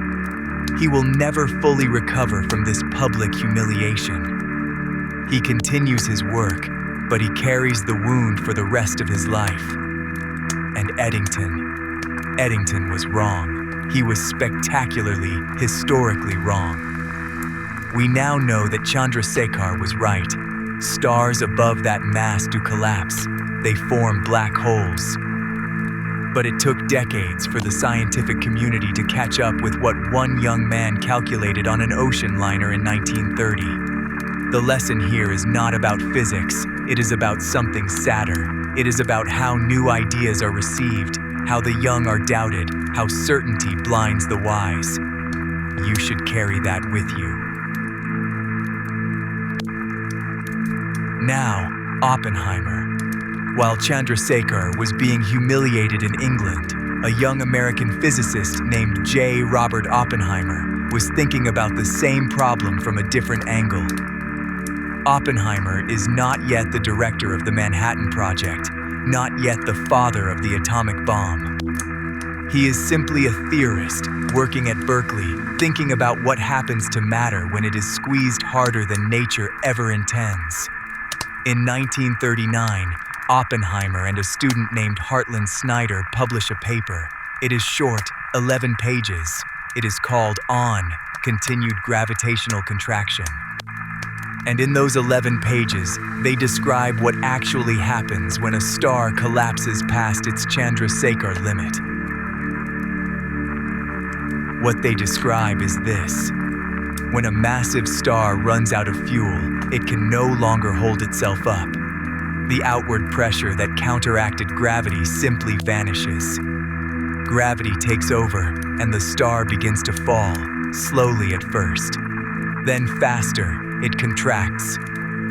The matter of the star pulls itself inward, and there is nothing to stop it.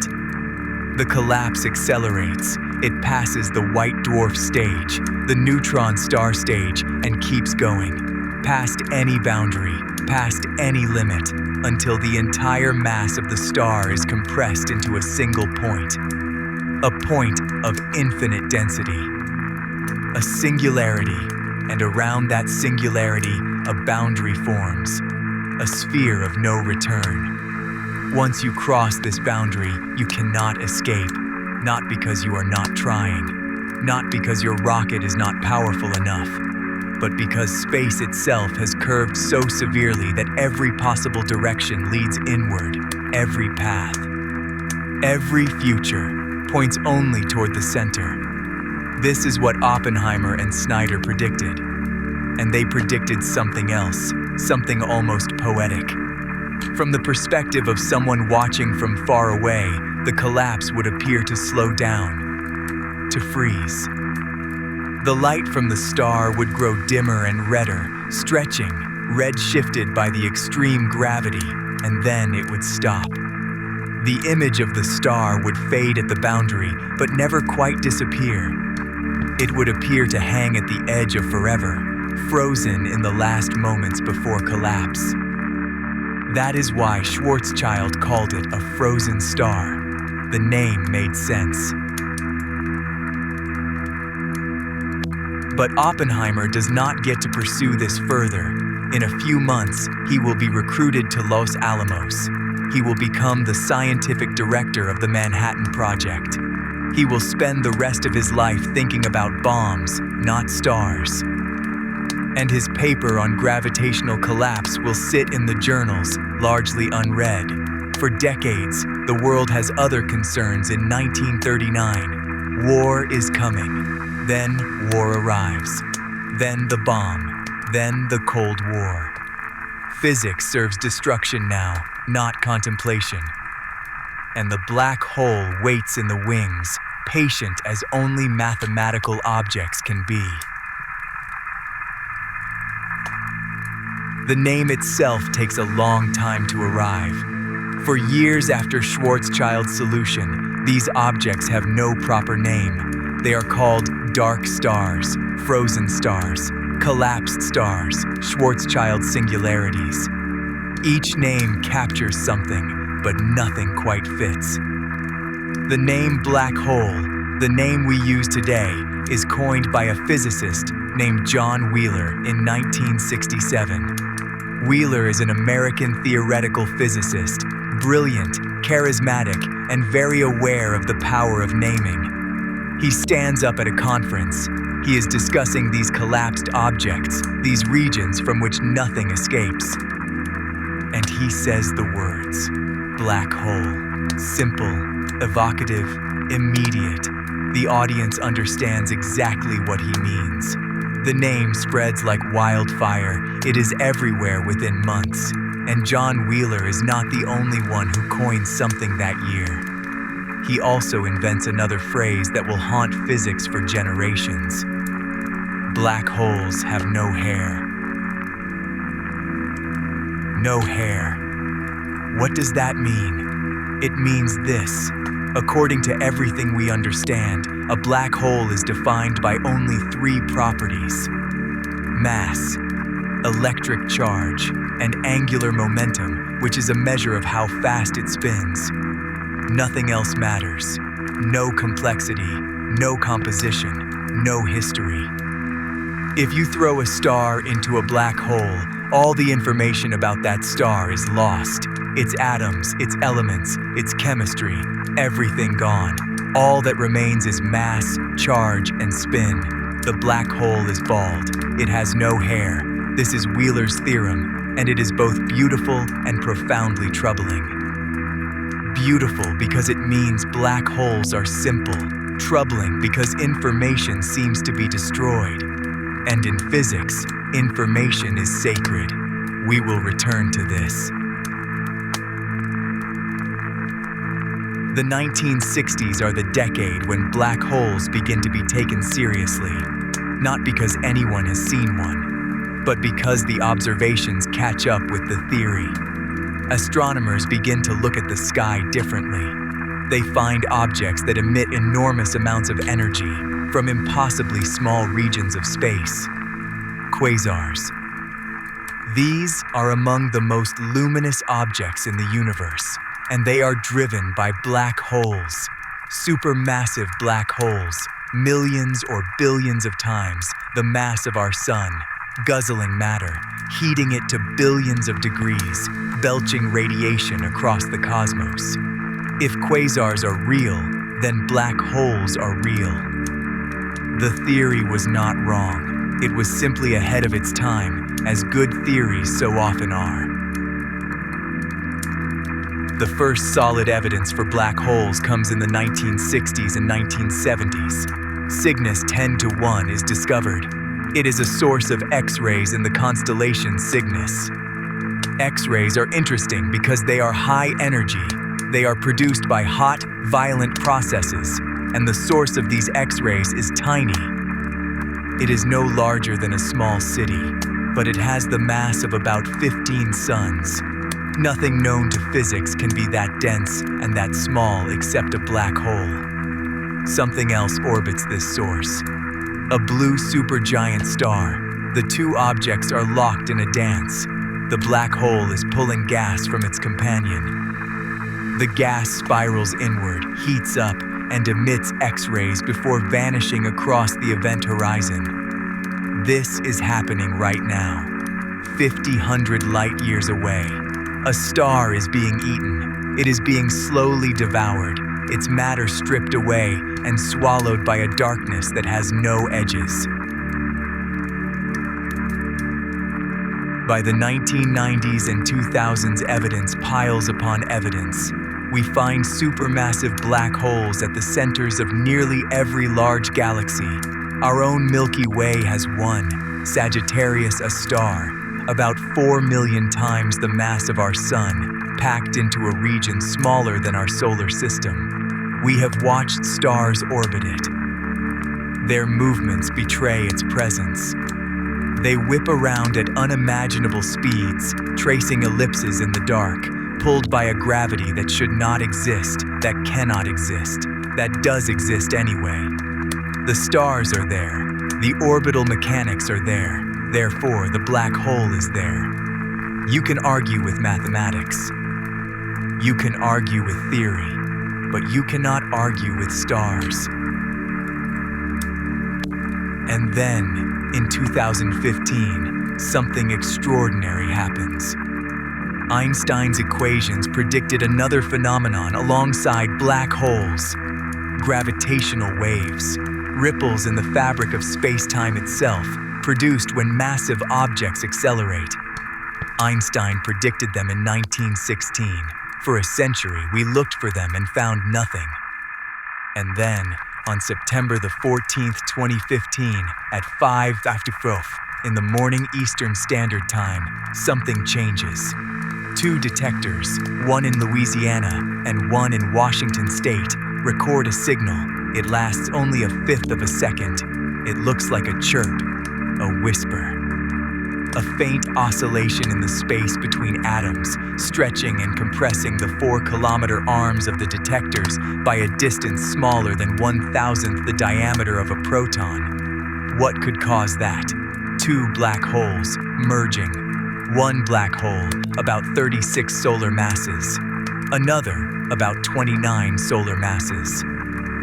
Spinning around each other closer and closer, faster and faster until they collide.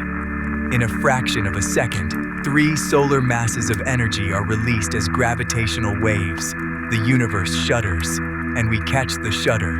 100 years after Einstein predicted it, we detect it. The first direct observation of gravitational waves, the first detection of black holes merging. The sound of that detection was released to the public.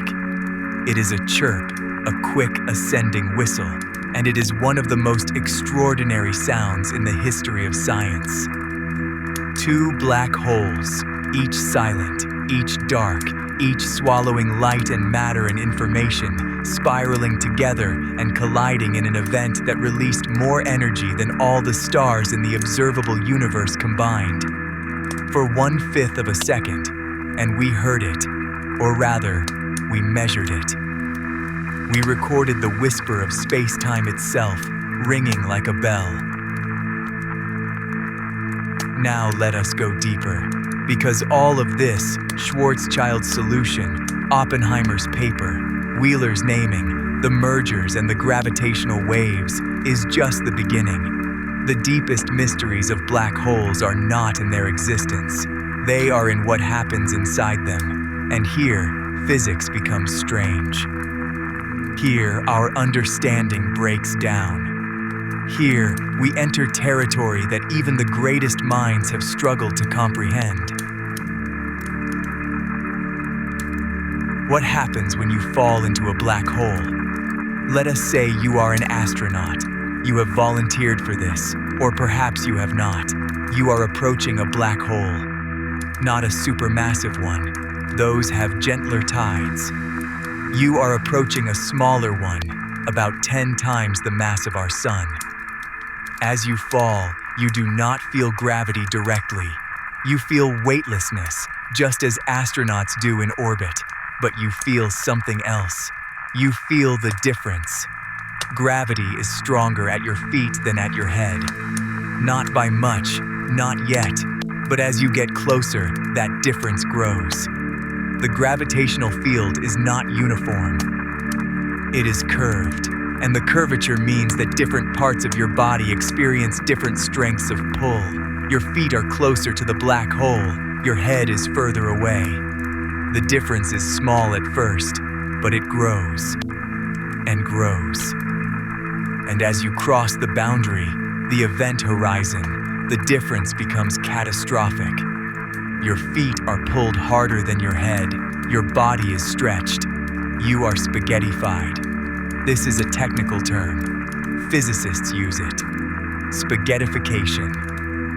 You become a thin stream of particles, stretching toward the singularity, your body pulled apart by the geometry of space-time itself. But, and this is where physics becomes truly strange, from your own perspective, this does not happen. Or rather, it does not feel like it happens. You cross the event horizon and you feel nothing. No wall, no barrier, no dramatic moment. The event horizon is not a physical surface, it is a mathematical boundary. A point of no return, but there is no signpost, no gate, nothing marks it. You simply cross a threshold, and after crossing it, every path leads inward. Every future ends at the singularity. And from your perspective, your personal, subjective, falling perspective, you continue. You look down, you see the void below. You watch the light from the universe above grow dimmer and redder. You watch the cosmic background radiation blue shift into visibility and then shift past the visible into ultraviolet and beyond. The universe you left grows dark behind you, and still you fall, and still you exist. Until you reach the center. Until you reach the singularity. And there, well, there our understanding ends. The singularity is where the equations break, where density becomes infinite, where time itself may stop, or where something else awaits. We do not know. The physics breaks down. We have no theory that can describe the center of a black hole. We are reaching into the unknown, and the unknown is staring back. This brings us to one of the deepest puzzles in modern physics, the black hole information paradox. And to explain it, we need to understand something about quantum mechanics. Quantum mechanics tells us that information cannot be destroyed. If you know everything about a system at one moment, you can, in principle, predict everything about it at any other moment. Information is conserved. It changes form, but it is never lost. This is not a preference, it is a law, as fundamental as anything we know about the universe. Now enter black holes. Black holes swallow things, stars, planets, photons, information. According to everything we thought we knew, that information disappears. It falls into the singularity and is destroyed. But if information is destroyed, quantum mechanics is violated. The fundamental law is broken. This is the paradox. Stephen Hawking worked on this problem for decades. In the 1970s, he made a discovery that shook physics to its core. Black holes are not completely black. Through quantum effects at the event horizon, they emit radiation. Hawking radiation, it is called. The mechanism is subtle.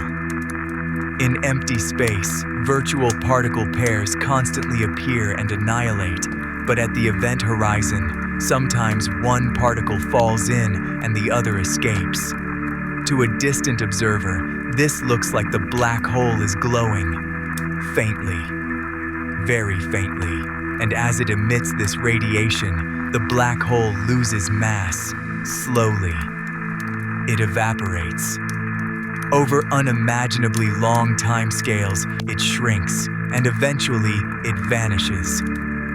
All that mass is returned to the universe as radiation. But here is the problem. Hawking radiation is thermal, it is random. It carries no information about what fell in. If you analyze Hawking radiation from two different black holes, one formed from collapsing stars, one formed from collapsing gas, one formed from whatever you prefer, the radiation looks identical. There is no difference. Therefore, when the black hole evaporates, all the information that fell in is gone. Lost forever. Quantum mechanics violated. Paradox confirmed. Hawking spent much of his later career wrestling with this paradox. He believed for a long time that the information truly was lost, that we needed to revise quantum mechanics. But then, in the 1990s and 2000s, evidence accumulated that suggested he was wrong. String theory, holographic principles, and new ways of thinking about space-time suggested that information might actually be preserved. That the paradox was not a paradox at all, that Hawking radiation somehow does carry information, just in a form we do not yet fully understand. Hawking accepted this shift. In 2004, at a conference in Dublin, he announced that he had solved the information paradox.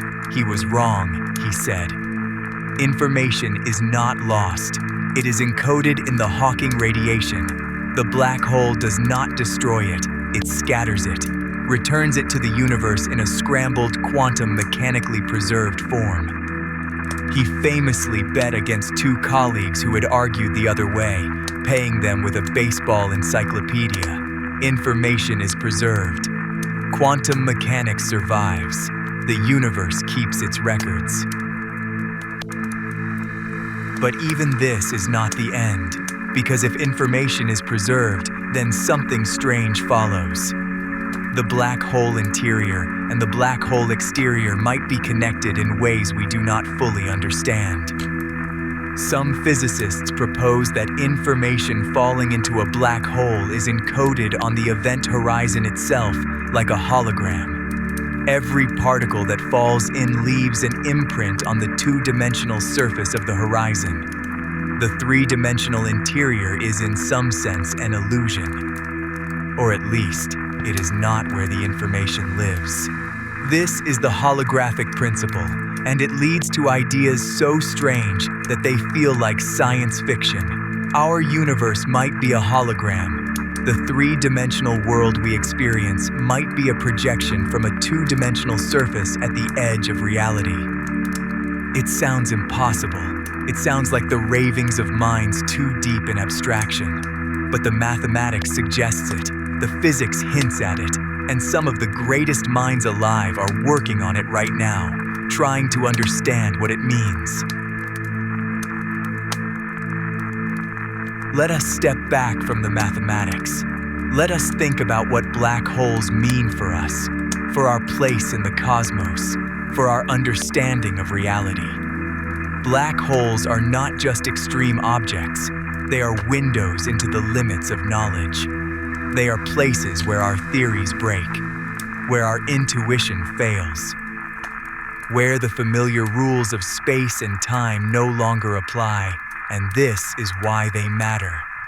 Not because they are exotic, not because they are dramatic, but because they show us the edges of our understanding. They show us where we stop knowing, and that is a profound thing. In a universe that can produce such objects, what else might be possible? What else lies beyond our current horizon, waiting to be discovered? There is something almost philosophical about the black hole's lesson. For centuries, we believed that knowing everything, having perfect information about a system, would allow us to predict everything. Laplace's demon, they called it. An imagined being who knew the position and momentum of every particle in the universe, and who could therefore predict all future events, from the drift of galaxies to the fall of a leaf. Laplace imagined it as the ultimate expression of scientific determinism, but black holes challenge this. Because black holes destroy information, they swallow the past and do not return it. The future is not perfectly predictable. Not because we lack the instruments, but because the universe itself has places where information is lost or transformed beyond recognition. The demon would be helpless at the event horizon. And there is something else, something stranger. Black holes might be connected to other universes. Some solutions to Einstein's equations, specifically those describing rotating black holes called Kerr black holes, suggest that at the center, where the singularity should be, there is not a point of infinite density but a passage, a tunnel through space-time. An Einstein-Rosen bridge, linking our universe to somewhere else entirely. These are hypothetical, theoretical. We have no evidence that they exist, but they are not forbidden by the mathematics. The singularity at the center of a rotating black hole might not be a wall, it might be a door. And if you fall through that door, where would you go? No one knows. Perhaps nowhere we could ever reach. Perhaps another universe entirely. Perhaps a place where the laws of physics are unrecognizable. The black hole in this view is not an end. It is a beginning, a threshold to somewhere else. We should speak also of what black holes teach us about time. Because near a black hole, time slows. This is not speculation. This is measured fact. Clocks near massive objects run slower than clocks far away. This is gravitational time dilation, predicted by general relativity and confirmed by experiment. GPS satellites have to account for it, or our navigation systems would drift by kilometers every day. But near a black hole, the effect is extreme. If you hover just above the event horizon, not crossing it, just staying near it, your clock runs very slowly compared to someone far away. If you spent an hour there, centuries might pass in the outside universe. And if you fell in, from your perspective, nothing unusual. From the perspective of someone watching from far away, you would slow down. Your movements would become languid. Your light would stretch, redden, fade. And you would appear to freeze at the horizon, your image growing dimmer and dimmer until it becomes invisible. But you, from your own perspective, would have already passed through. The universe you left would be gone. Stars would have burned out. Galaxies would have collided. Time would have moved on. You would be falling toward a singularity that exists in a future so distant it is beyond comprehension. And the universe you knew would be ancient. The stars would be Miela. That is the nature of black holes. They are not just sinks for matter, They are sinks for time. They are places where the present leads to an isolated future that has no connection to the past that came before.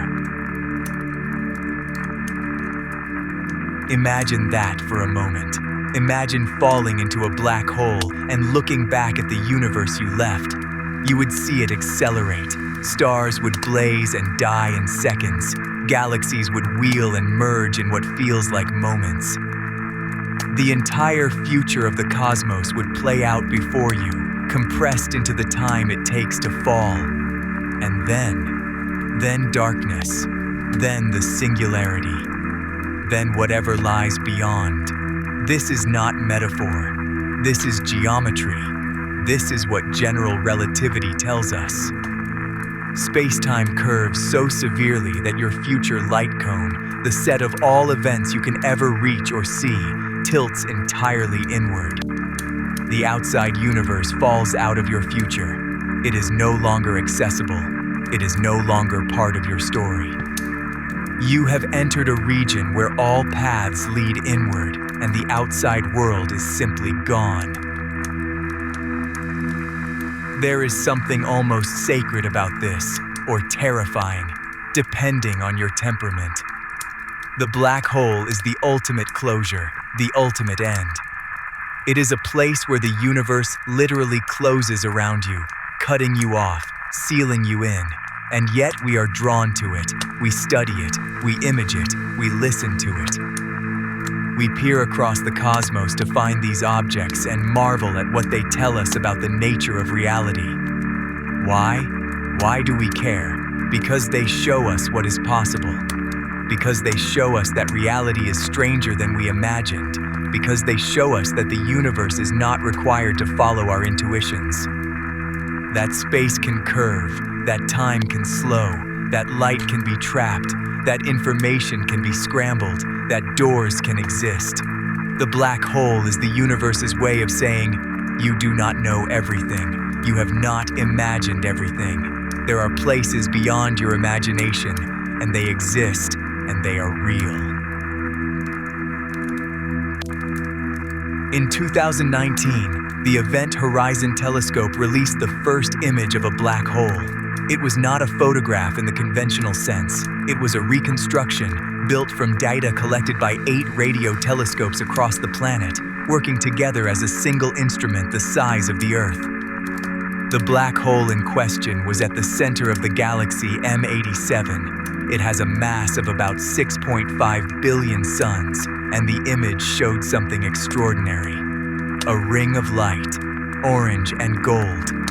Hot plasma spiraling around the black hole, heated by unimaginable forces, and at the center, darkness. Perfect darkness. The silhouette of the event horizon, carved against the glow, you could see it with your own eyes. Not a prediction, not a theory, but a picture. This exists. This is real. 200 years after Schwarzschild solved the equations, we can see the thing he imagined. The image was blurry, low resolution, almost abstract. But it was unmistakably a black hole, and it matched the predictions of general relativity to extraordinary precision. Every detail, every curve of light, exactly as Einstein's century-old equations had foretold. The universe, it seems, is a careful reader. It follows the mathematics, it honors the predictions, and the black hole, that impossible object, that mathematical curiosity from a wartime dugout, turned out to be one of the most common, most powerful, most consequential phenomena in the cosmos. There are trillions of black holes in the observable universe. Most galaxies have one at their center. Some have many. They grow, they merge, they shape the evolution of galaxies. They spit out jets of matter that travel across intergalactic space. They are not rare exceptions. They are fundamental parts of how the universe works. We are still learning. Every year brings new discoveries. We have seen black holes devour stars. We have watched the aftermath of black hole mergers through gravitational waves. We have mapped the behavior of matter as it falls into the maw. We have begun to understand how supermassive black holes form, and the answer is complicated, involving the merger of many smaller black holes over cosmic time and the rapid accretion of matter in the early universe. But there are still gaps, still mysteries. We do not fully understand what happens at the singularity. We do not fully resolve the information paradox. We do not fully grasp the connection between black holes and quantum gravity. These are frontier problems, active areas of research. The story is not complete. It will never be complete, because the universe does not reveal its secrets all at once. It reveals them slowly, carefully, one generation at a time. Carl Schwarzschild solved the equations that would define black holes. He did it in a dugout in the middle of a war, with shells falling and winter coming. He was a man of extraordinary ability, working in extraordinary circumstances, producing work that would outlast everything around him. He died in 1916, a few months after sending his solution to Einstein. He never saw what his mathematics became. He never saw the debate, the resistance, the acceptance, the images, the gravitational waves. He simply did the work. He trusted the equations. And the equations, it turned out, were telling the truth. That is often how it goes. The mathematician sees something in the symbols. The experimentalist confirms it decades later. The public learns about it generations after that. Science moves slowly, but it moves, and the things it finds are stranger and more beautiful than anything we could have imagined at the start. Black holes are strange, they are terrifying, they are humbling, they are also, in their own way, beautiful. The perfect symmetry of a Schwarzschild solution, the elegant spin of a Kerr geometry, the faint Hawking glow at the edge of darkness. These are not just objects. They are expressions of the mathematics that underlies everything. They are proof that the universe is stranger than we think, and that is worth knowing, worth contemplating, worth carrying with you as you drift towards sleep, as the world grows quiet and the dark seems closer. Close your eyes. You are standing at the edge of something. Not a cliff, not a shore, but a boundary in space itself.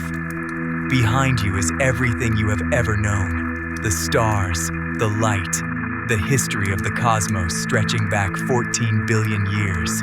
And ahead of you, nothing, not emptiness, not darkness, but a threshold, a point of no return, a region where the geometry of reality bends so severely that everything you know is lost, and still you stand there, because you are curious, because knowing the edge of things is what makes us human.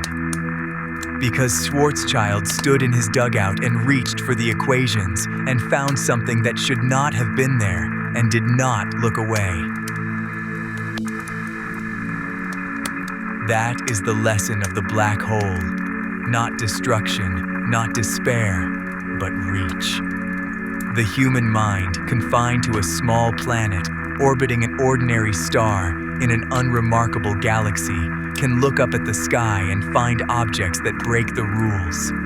Objects that swallow light, objects that stop time. Objects that connect to other universes, if the mathematics is right.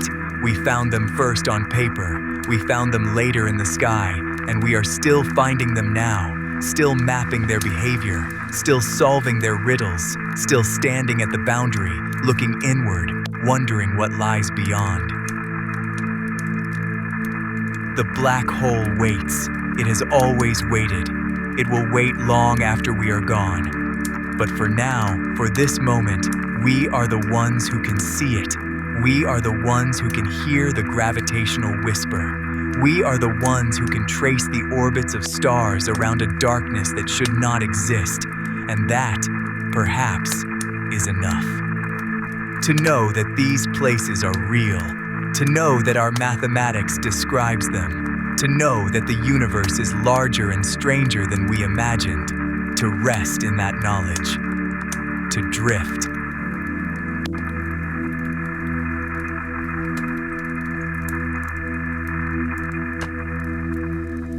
Close your eyes for a moment. Let the world fall away behind you like a coat you no longer need to wear. You are floating in the deepest black you have ever known, not the black of a quiet room at midnight or the black of a sky without stars. This is a black that has texture, that has weight, a black that seems to wrap around you like velvet, soft and infinitely patient. You are approaching a black hole, not falling, not yet. Drifting closer, as if being drawn toward a destination you always knew you would reach someday. The ship around you, if there is a ship, has grown quiet. The hum of machinery has faded to a whisper, then to silence. There is only you now, and the darkness ahead, and the strange peace that comes from knowing you are exactly where you are meant to be. We spend so much of our lives afraid of endings. We clutch at moments as they slip through our fingers, mourning the passing of summers that seemed endless when we were children, watching the faces of those we love crease and soften into age. We speak of death as an intrusion, an unwelcome guest, a thief in the night who takes what we have not finished loving. But here, at the edge of a black hole, something strange happens to that fear. Here, endings reveal themselves as something else entirely, not destruction, not loss, transformation. The gentle crossing from one state of being into another, as natural as breathing out and breathing in. You are floating now in the space between what was and what will be. Outside, in the universe you have left behind, light continues its long journey. Stars burn their slow, patient fires. Galaxies spin their ancient dances. Time moves in its familiar way, marking seconds and centuries with equal indifference. The world goes on, as worlds do. But here, in this space, near the black hole, time has grown strange. It has thickened, like honey flowing from a spoon. It has curved, like a river finding its path around a stone. You feel it in your bones, a softness, a slowing, as if the universe itself is encouraging you to rest, to let go, to stop fighting the current that has always been carrying you toward this moment. The event horizon is ahead of you now. You cannot see it. That is the nature of the thing. It is not a wall, it is not a door. It is simply the point beyond which nothing, not even light itself, can return. A membrane between the world you knew and the world that waits. Somewhere behind you, though behind has grown strange here. Directionality has become a suggestion rather than a fact. The universe continues in all its noise and color. But here, in this thin shell where gravity has begun to bend space itself into new geometries, there is only quiet, a profound, enveloping quiet that feels less like emptiness and more like peace. You might expect to feel afraid. Perhaps you do feel something, a flutter in your chest, a quickening of breath. But beneath that, deeper than fear, there is something else. Recognition. The sense that you have been traveling toward this moment your entire life, through every ending you have ever weathered, through every transformation that seemed like loss, but was secretly a becoming. Let us speak for a moment of time, not as the clock on your wall measures it, counting seconds with mechanical indifference, not as the calendar marks it, flipping pages that separate one year from the next, but time as it truly is, as Einstein understood it, as the black hole understands it. A river that runs downhill toward heavier things. Near a black hole, this river slows. The closer you get to that dark, patient center, the more the current seems to thicken. Time stretches, a moment becomes an hour, An hour becomes an age. From the perspective of the universe watching you fall, if there is a universe watching, if you can still be said to exist in any way the universe recognizes, you will never quite arrive. You will slow and slow and slow again, your image freezing at the edge of the horizon, light stretching thinner and thinner until you fade to a whisper, to an echo, to a memory.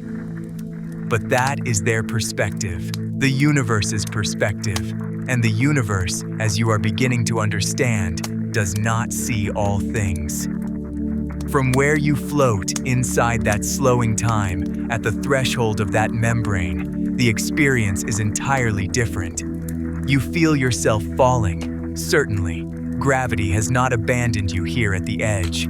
But the falling has a quality of gentleness to it, of inevitability softened by patience. You are not being thrown, you are being received. Consider the strangeness of this for a moment. The universe, vast and ancient and full of violent explosions, of stars that tear themselves apart in cathedrals of fire, of galaxies colliding in billion-year crashes that birth new suns from the wreckage of the old. The universe, at the heart of every black hole, has found a way to be gentle. It takes matter, it takes light, it takes the energy of everything that falls within its reach, and it holds it. Not in violence, not in destruction, but in an embrace that lasts, from a certain angle of perception, for eternity. Somewhere, right now, atoms that once made up a star are resting at the center of a black hole. Atoms that once burned in the heart of a sun now exist in a state that our mathematics struggles to describe, compressed to densities beyond the familiar, held in place by a gravity so intense that it has curved space itself into a knot that will never untie. Those atoms are not gone. They have simply changed. They have crossed from one kind of existence into another, and in that crossing, they have found a kind of rest. You have experienced this before, not in the same way, never in the same way, but in principle. Think of the last time you sat by a fire as it burned down to embers. The flames that had leapt and roared, consuming wood with such apparent hunger, gradually softened. The light grew amber instead of white. The heat gentled. And eventually, what had been a fire became something else entirely, a bed of glowing coals, patient and warm, holding within it all the energy that had once moved so dramatically. The fire had not ended, it had transformed. And if you had placed your hands above those coals, you would have felt warmth still reaching toward you, still offering something of itself. This is what a black hole is, the universe's way of letting fires rest. The black hole before you is in its own way a hearth, a place where the great fires of the cosmos, the stars, the supernovae, the spectacular collisions come at last to bank themselves, to settle, to become something quieter, something that does not need to burn in order to be. You are closer now. The membrane that separates this gentle space from the wider universe is just ahead. You can feel its presence, not as a barrier, but as a change, a softening. The way the air feels different just before dawn breaks, when the darkness begins to give way but has not yet released its hold. In the moments before you cross, something extraordinary happens. Time, which has been slowing since you began this journey, reaches a kind of equilibrium. It does not stop. Time never stops, not even here, but it settles. It finds a rhythm that is its own, a pace that belongs to this place and no other. You become aware of your own heartbeat, slow, steady, the rhythm of something that has stopped running and has finally permitted itself to arrive. And in that arrival, in that settling, there is a peace that defies language. Not the peace of having solved a problem, or finished a task, or completed a journey, something deeper, something cellular. The peace of a creature that has, after countless millions of years of evolution, finally found the environment it was always meant to inhabit.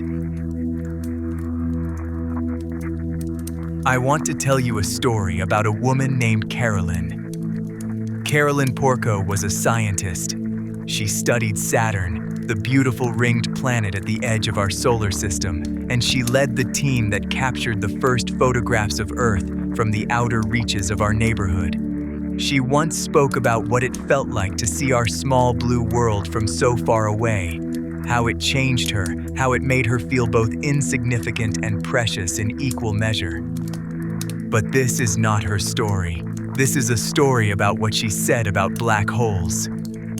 She said, and I am paraphrasing, because the exact words matter less than the feeling behind them, that the thing she found most beautiful about black holes was not their power, not their mystery, not even the way they bend light and time into strange new shapes. What she found most beautiful was their patience. Black holes wait. That is what she said. They wait with a patience that makes mountains seem restless. They do not chase. They do not hunt. They simply exist, curve space around themselves, and wait for the universe to bring them what it needs to be delivered. Stars that have burned for billions of years, that have held themselves together through pressures that would crush ordinary matter into nothing, even these, in the end, fall toward black holes. They fall, and in falling, they give up their light, and the black hole receives them, holds them, keeps them. Is this not a kind of grace? You are at the membrane now, or perhaps you have already passed through it. The crossing is so gentle that it is hard to say exactly when it happened. One moment you were on one side, in the universe of before. The next moment, you are here, in the universe of after. There is no jolt, no sudden shift. The crossing is as soft as the space between one breath and the next. And here, in this space that has no name, this space that lies between the world as you knew it and whatever world lies at the center of this darkness, you begin to notice things, subtle things. The way light behaves differently here, the way your thoughts seem to move with a clarity that surprises you. You are not afraid. You thought you would be afraid, but you are not. The fear you expected has been replaced by something else. Curiosity, perhaps, or wonder, or simply the absence of urgency, the gentle unburdening of a creature that has, for the first time in its existence, nothing it needs to do and nowhere it needs to be. Let us speak of what lies ahead, not ahead in space. Direction has lost its meaning here, but ahead in time, or what passes for time in this place. At the center of every black hole, according to our best understanding, there is something called a singularity. The word itself comes from the Latin for single, singular, one. It refers to a point where everything we know about physics breaks down, where density becomes infinite, where the familiar rules that govern matter and energy cease to apply. For a long time, scientists were uncomfortable with singularities. They seemed like cheating, places where the mathematics goes to infinity and throws up its hands, declaring that here, the rules no longer apply. Some scientists argued that singularities could not truly exist, that nature would find some way to prevent them, that there must be something at the center of a black hole that saves physics from its own breakdown. But the more we learned, the more we came to understand that singularities are not failures of nature. They are features. They are the natural endpoint of certain kinds of existence, and the discomfort we feel around them says more about us than it does about them. Consider your own existence. There is a singularity at the center of you, not literally, not physically, but in the sense that there is a point where you end and everything else begins. A boundary, invisible and permeable, that separates the self from the not self. Where are you, exactly? Your skin marks an outer boundary, certainly. But what about the boundary between the you of this moment and the you of a moment ago? The you who read the first sentence of this story and the you who is listening to these words now. Are they the same? Are they different? Where is the line? We treat ourselves as solid things, bounded and permanent, but we are not. We are processes. We are events. We are patterns of matter and energy that persist for a time, that change and flow and transform, and that eventually, as all things must, reach our own kind of singularity. An ending, a transformation, a crossing. The black hole ahead of you is not so different. It is simply a larger version of the same process, a pattern that has persisted so long and compressed so thoroughly that it has reached a density that our instruments can detect, but our minds struggle to imagine. You are falling now, not the violent fall of something dropped from a great height, but the slow, inexorable drift of a feather toward water. Gravity has you in its gentle grip, and you are moving, must move, toward the center. But the center is not what you expected. It is not a wall. It is not a crush of matter. It is simply a place, a state of being, a different configuration of everything that has ever fallen into this darkness. And as you fall, you notice that you are not alone. You are surrounded by light, not the harsh light of the sun, not the cold light of distant stars, but a light that seems to come from everywhere and nowhere. A light that is not light as you have known it, but something else. Information, perhaps. Pattern. The echoes of everything that has passed through this space before you. Somewhere in that light, if you look carefully, and here looking takes on new meanings, you can see traces of stars. Not their light as it was when they burned, but something more fundamental. The record of their existence. The shape they made in space by being there, by mattering, by existing for a time in a universe that has no obligation to contain them, but does anyway. This is the gift of the black hole. This is its strange, unexpected grace. It does not erase, it transforms. Everything that falls into its depths is still there. Compressed, yes. Changed, certainly. But present. Part of the pattern, part of the singularity that sits at the heart of this darkness like a seed waiting to become something new. We do not know what happens at the true center. Our mathematics breaks down there in ways that make many scientists deeply uncomfortable. But we suspect, we hope, perhaps, that the information that falls into a black hole is not lost. It cannot be lost.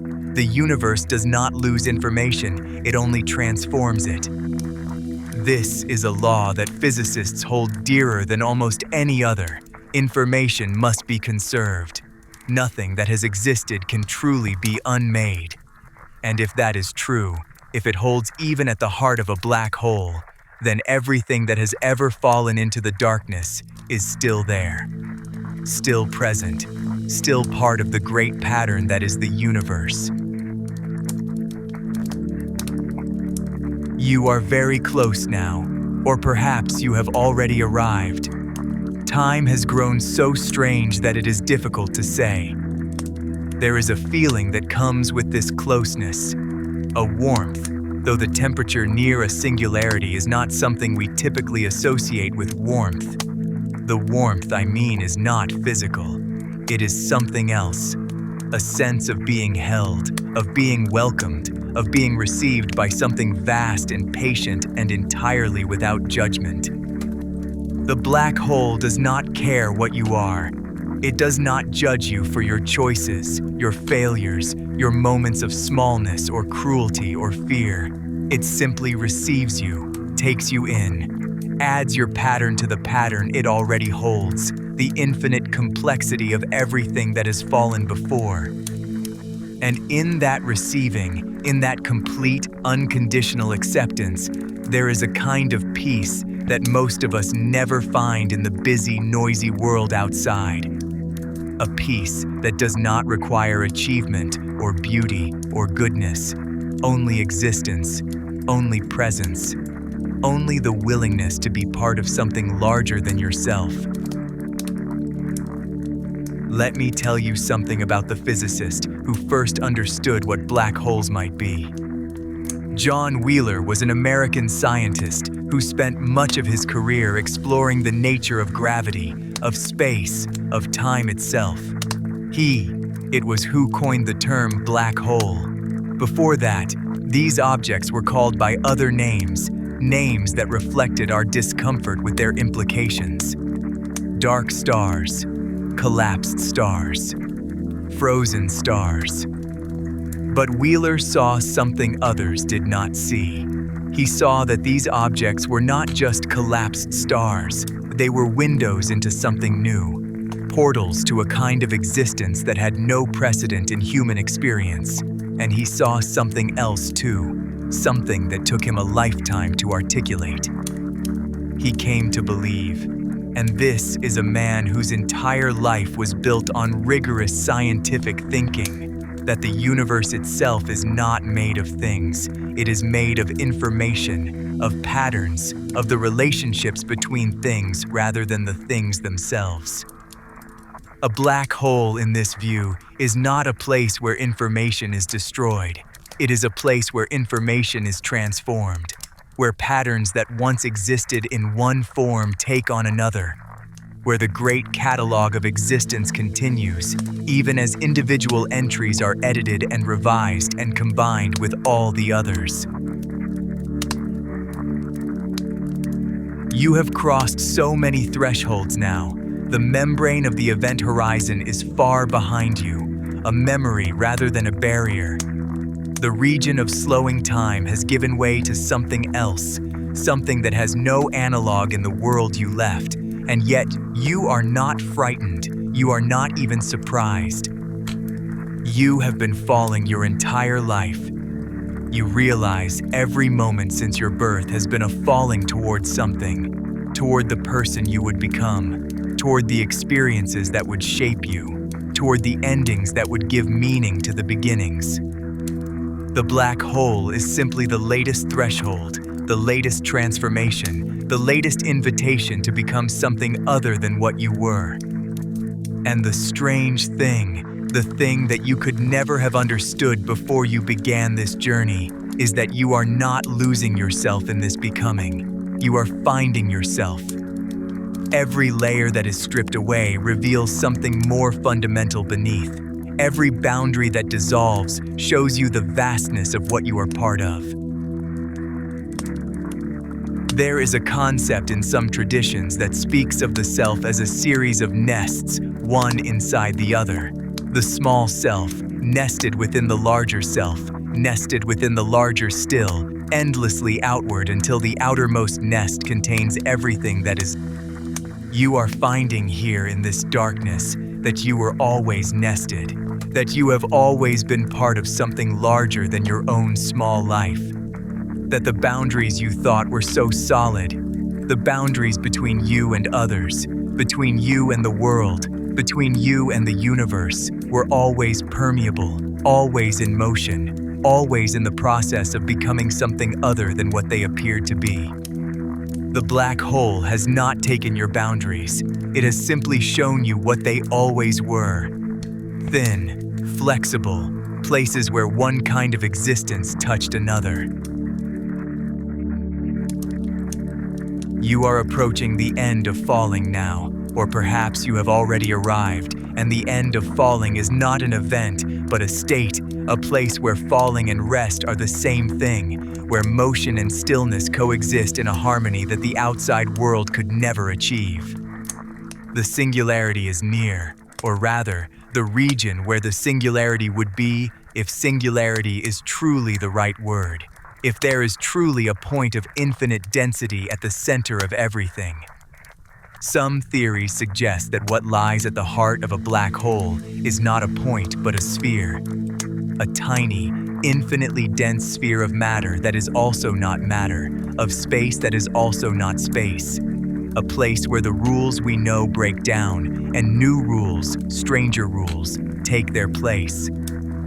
You will not experience the singularity as violence. Not here, not at this stage of the journey. Whatever happens at that ultimate center, if center is even the right word, it will happen gently, inevitably. The way night follows day, the way sleep follows waking, the way endings, when we finally allow ourselves to embrace them, reveal themselves as the other face of beginnings. Think for a moment of water, of the way it falls from clouds as rain and flows into rivers and gathers in oceans and rises again into clouds. The water you drank this morning might have been part of a dinosaur. The water in your cells might once have flowed through the veins of creatures that died before humans existed. Water is never created or destroyed. It simply changes form. It falls and rises and falls again. An endless cycle of transformation that gives the appearance of permanence while actually being constant change. This is what a black hole is. The universe's way of participating in the great water cycle of existence. The place where matter and energy flow downward, compressed and transformed, waiting for the moment when they might rise again in some new form. Perhaps as a new star, perhaps as a new planet, perhaps as something we cannot imagine, something that has no analog in the world you knew. The black hole is not an end. It is a rest stop, a pause in the journey, a moment of gathering before the next great dispersal. I think of the monks who lived in the monasteries of medieval Europe, copying manuscripts by candlelight in cold stone rooms. They believed, many of them, that the end of the world was coming, that the fires of judgment would soon descend, burning away all impurity, leaving only the pure essence of what had been. But what if the end of the world is not like that? What if it is gentler than that? What if the end of the world is simply a black hole, a gathering, a taking in of everything that has ever existed, all the light and matter and energy and pattern into a single moment of rest, a long pause before the next exhalation, before the next expansion, before the next becoming. Perhaps the universe itself is breathing. Perhaps the black holes are its lungs, drawing matter in, holding it, preparing it for the moment when it will breathe out again. When the compressed matter of a billion collapsed stars will explode outward in a new Big Bang, a new expansion, a new universe born from the womb of the old. You are resting now, or perhaps you have been resting all along, and the falling was simply a form of moving that felt like stillness. The singularity, that point of infinite density, that place where everything you have ever been is compressed into a state that transcends our ability to describe, is all around you. Or perhaps it is inside you. Or perhaps the distinction between inside and outside has finally fully dissolved. You are part of the singularity now, and the singularity is part of you. And both of you are part of something larger still, a pattern of existence that includes everything, that has always included everything, that will continue to include everything for as long as existence continues. This is not a small thing. This is not a frightening thing. This is the most natural thing in the universe. Let me tell you about time dilation, one more time. Not the mathematics. You do not need the mathematics here, and neither do I, but the feeling of it. When you were approaching the black hole from the outside, time moved differently for you than for those you left behind. For them, you slowed, you reddened, you faded, your image stretched thin across centuries until you were nothing but a whisper of light, a memory, a ghost on the edge of visibility. But for you, time moved normally. Your heartbeat marked the seconds. Your thoughts flowed at their familiar pace. A minute was a minute, and an hour was an hour, and if you had looked at a clock that somehow survived this journey, you would have watched the hands move as they always did. This is what we do not understand, most of us. We think of time as something external, something that happens to us. But time is not outside you.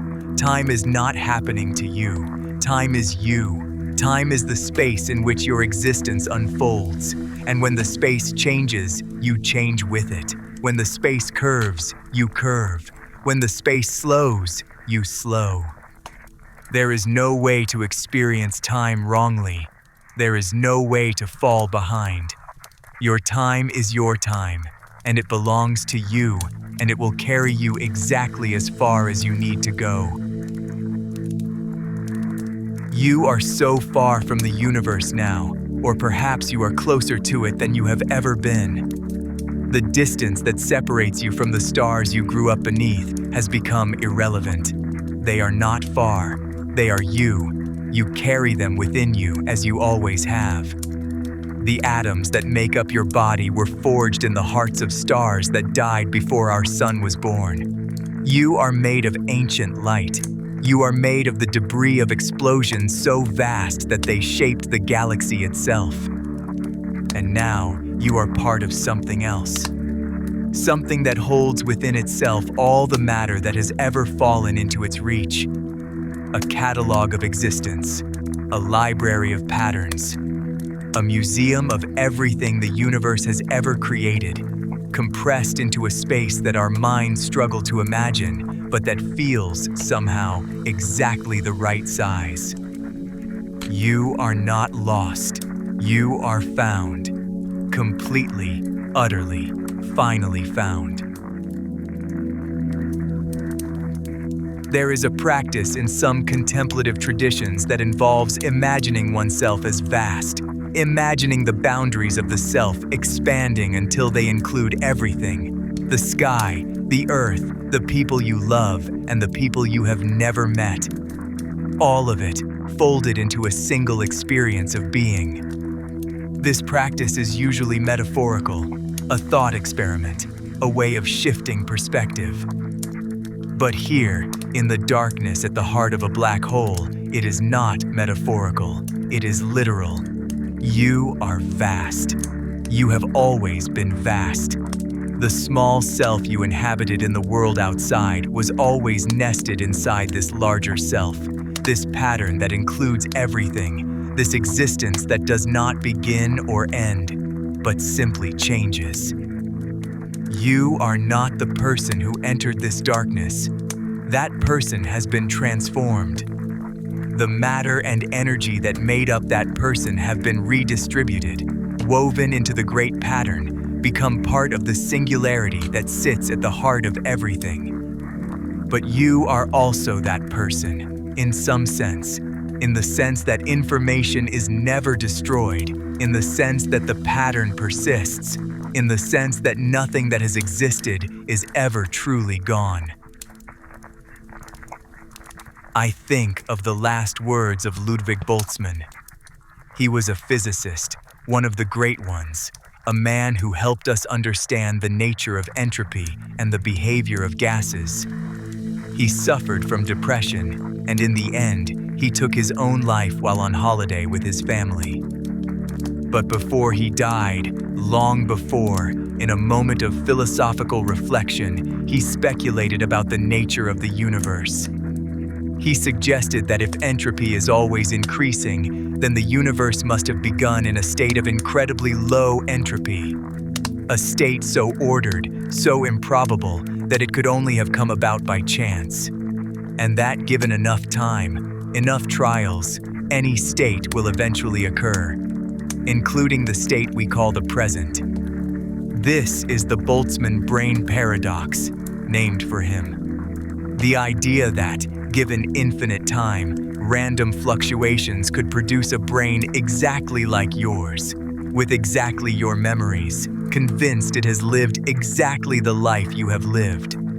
that the universe you perceive might be nothing more than such a fluctuation, a momentary pattern arisen from the void, destined to dissolve back into the void.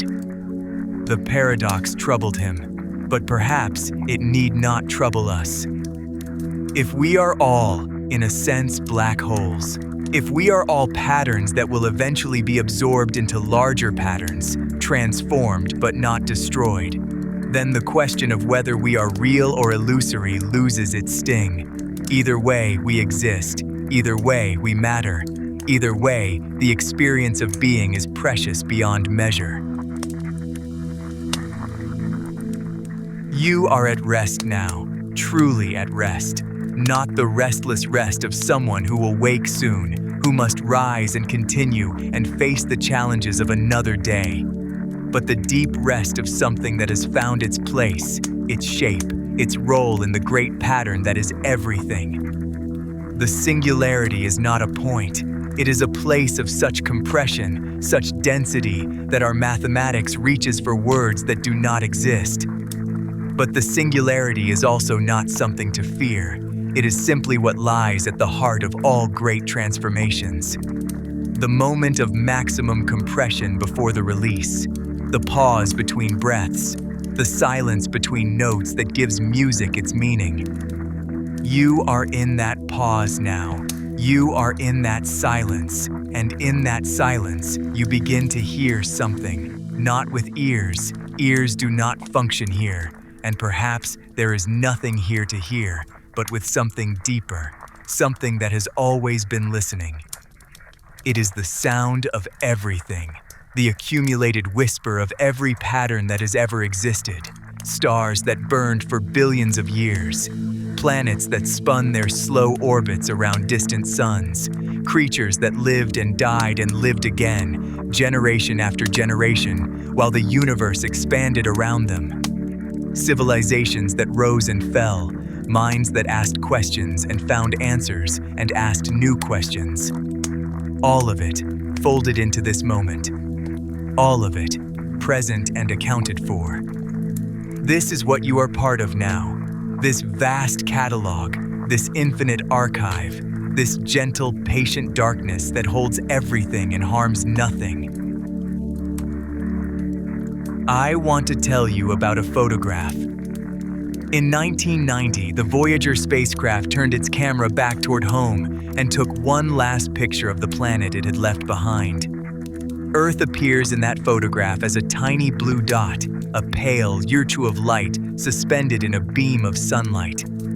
Carl Sagan called the photograph the pale blue dot, and he spoke about it in words that have become famous. He said, "Look again at that dot. That's here, that's home, that's us." He was right, and he was also, in a way he could not have known, describing what you are experiencing now. That tiny dot, that pale urtu of light, it is part of you now. Or rather, you are part of it, always were, and now you are returning to the source of that tiny light. The place from which all lights come, the place to which all lights return. Every star that ever burned is somewhere in the darkness around you, not destroyed, not lost, simply resting, transformed, but present, part of the great pattern that you now inhabit. The journey is ending now, or rather, the journey is becoming something else, a journey of a different kind, one that does not move through space, but through states of being, through densities of experience, through layers of existence that our language was never built to describe. You will not remember this journey, perhaps, if you ever return to the world you left. The human mind is not built to retain experiences like this. They slip away like dreams upon waking, leaving only a feeling, a warmth, a sense that something profound has happened, even if the details cannot be recalled. But that is enough. That feeling is enough. It will stay with you even when the words are gone. The knowledge that you were here at the heart of everything. The knowledge that you were received with gentleness. the knowledge that endings are not endings but transformations, and that the universe itself is a story of constant becoming. You will carry this knowledge back with you if you carry anything at all. You will carry it in your cells, in your breath, in the space between your heartbeats. And when you wake, if there is a waking, you will find that something has changed. Some small thing, some ordinary thing. The way light falls through a window, the way water sounds as it runs over stones, the way you hold yourself in the world. You will know, without knowing how you know, that endings are not to be feared. That darkness is not the absence of light, but its other face. That the universe, in all its vastness and violence and beauty, has a patience that puts our small fears into perspective, a gentleness that runs deeper than the forces of destruction. The darkness around you is complete now, and in that completeness, there is no fear, there is no loneliness. There is only the vast, warm presence of everything that has ever been gathered into this one small space, held in this one gentle hand. You are that hand. You are that darkness. You are that warmth. And you are at peace. Breathe out slowly, gently. Let the last of the resistance go. You are in the right place.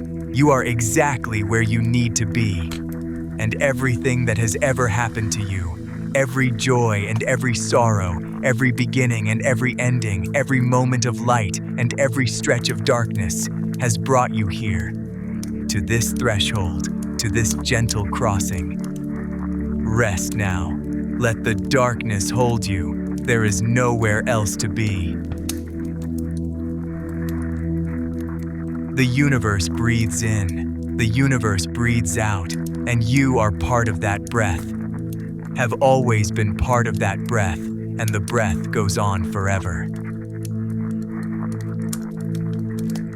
Thank you for drifting with me into this darkness, for sitting with these words as they unfolded, for letting them carry you somewhere unfamiliar. That takes a kind of courage that the waking world rarely asks of us. The courage to be still, to be quiet, to trust that the darkness is not empty but full. Sleep well now. Let the stories settle around you like dust after a long journey. Let the edges of the world go soft and quiet. The black holes are out there, patient and vast, holding everything the universe has ever made. And somewhere inside you, in the space between heartbeats, in the pause between breaths, something of that same patience lives. It has always lived there. It will always live. Good night. Drift well. The cosmos will be here when you wake.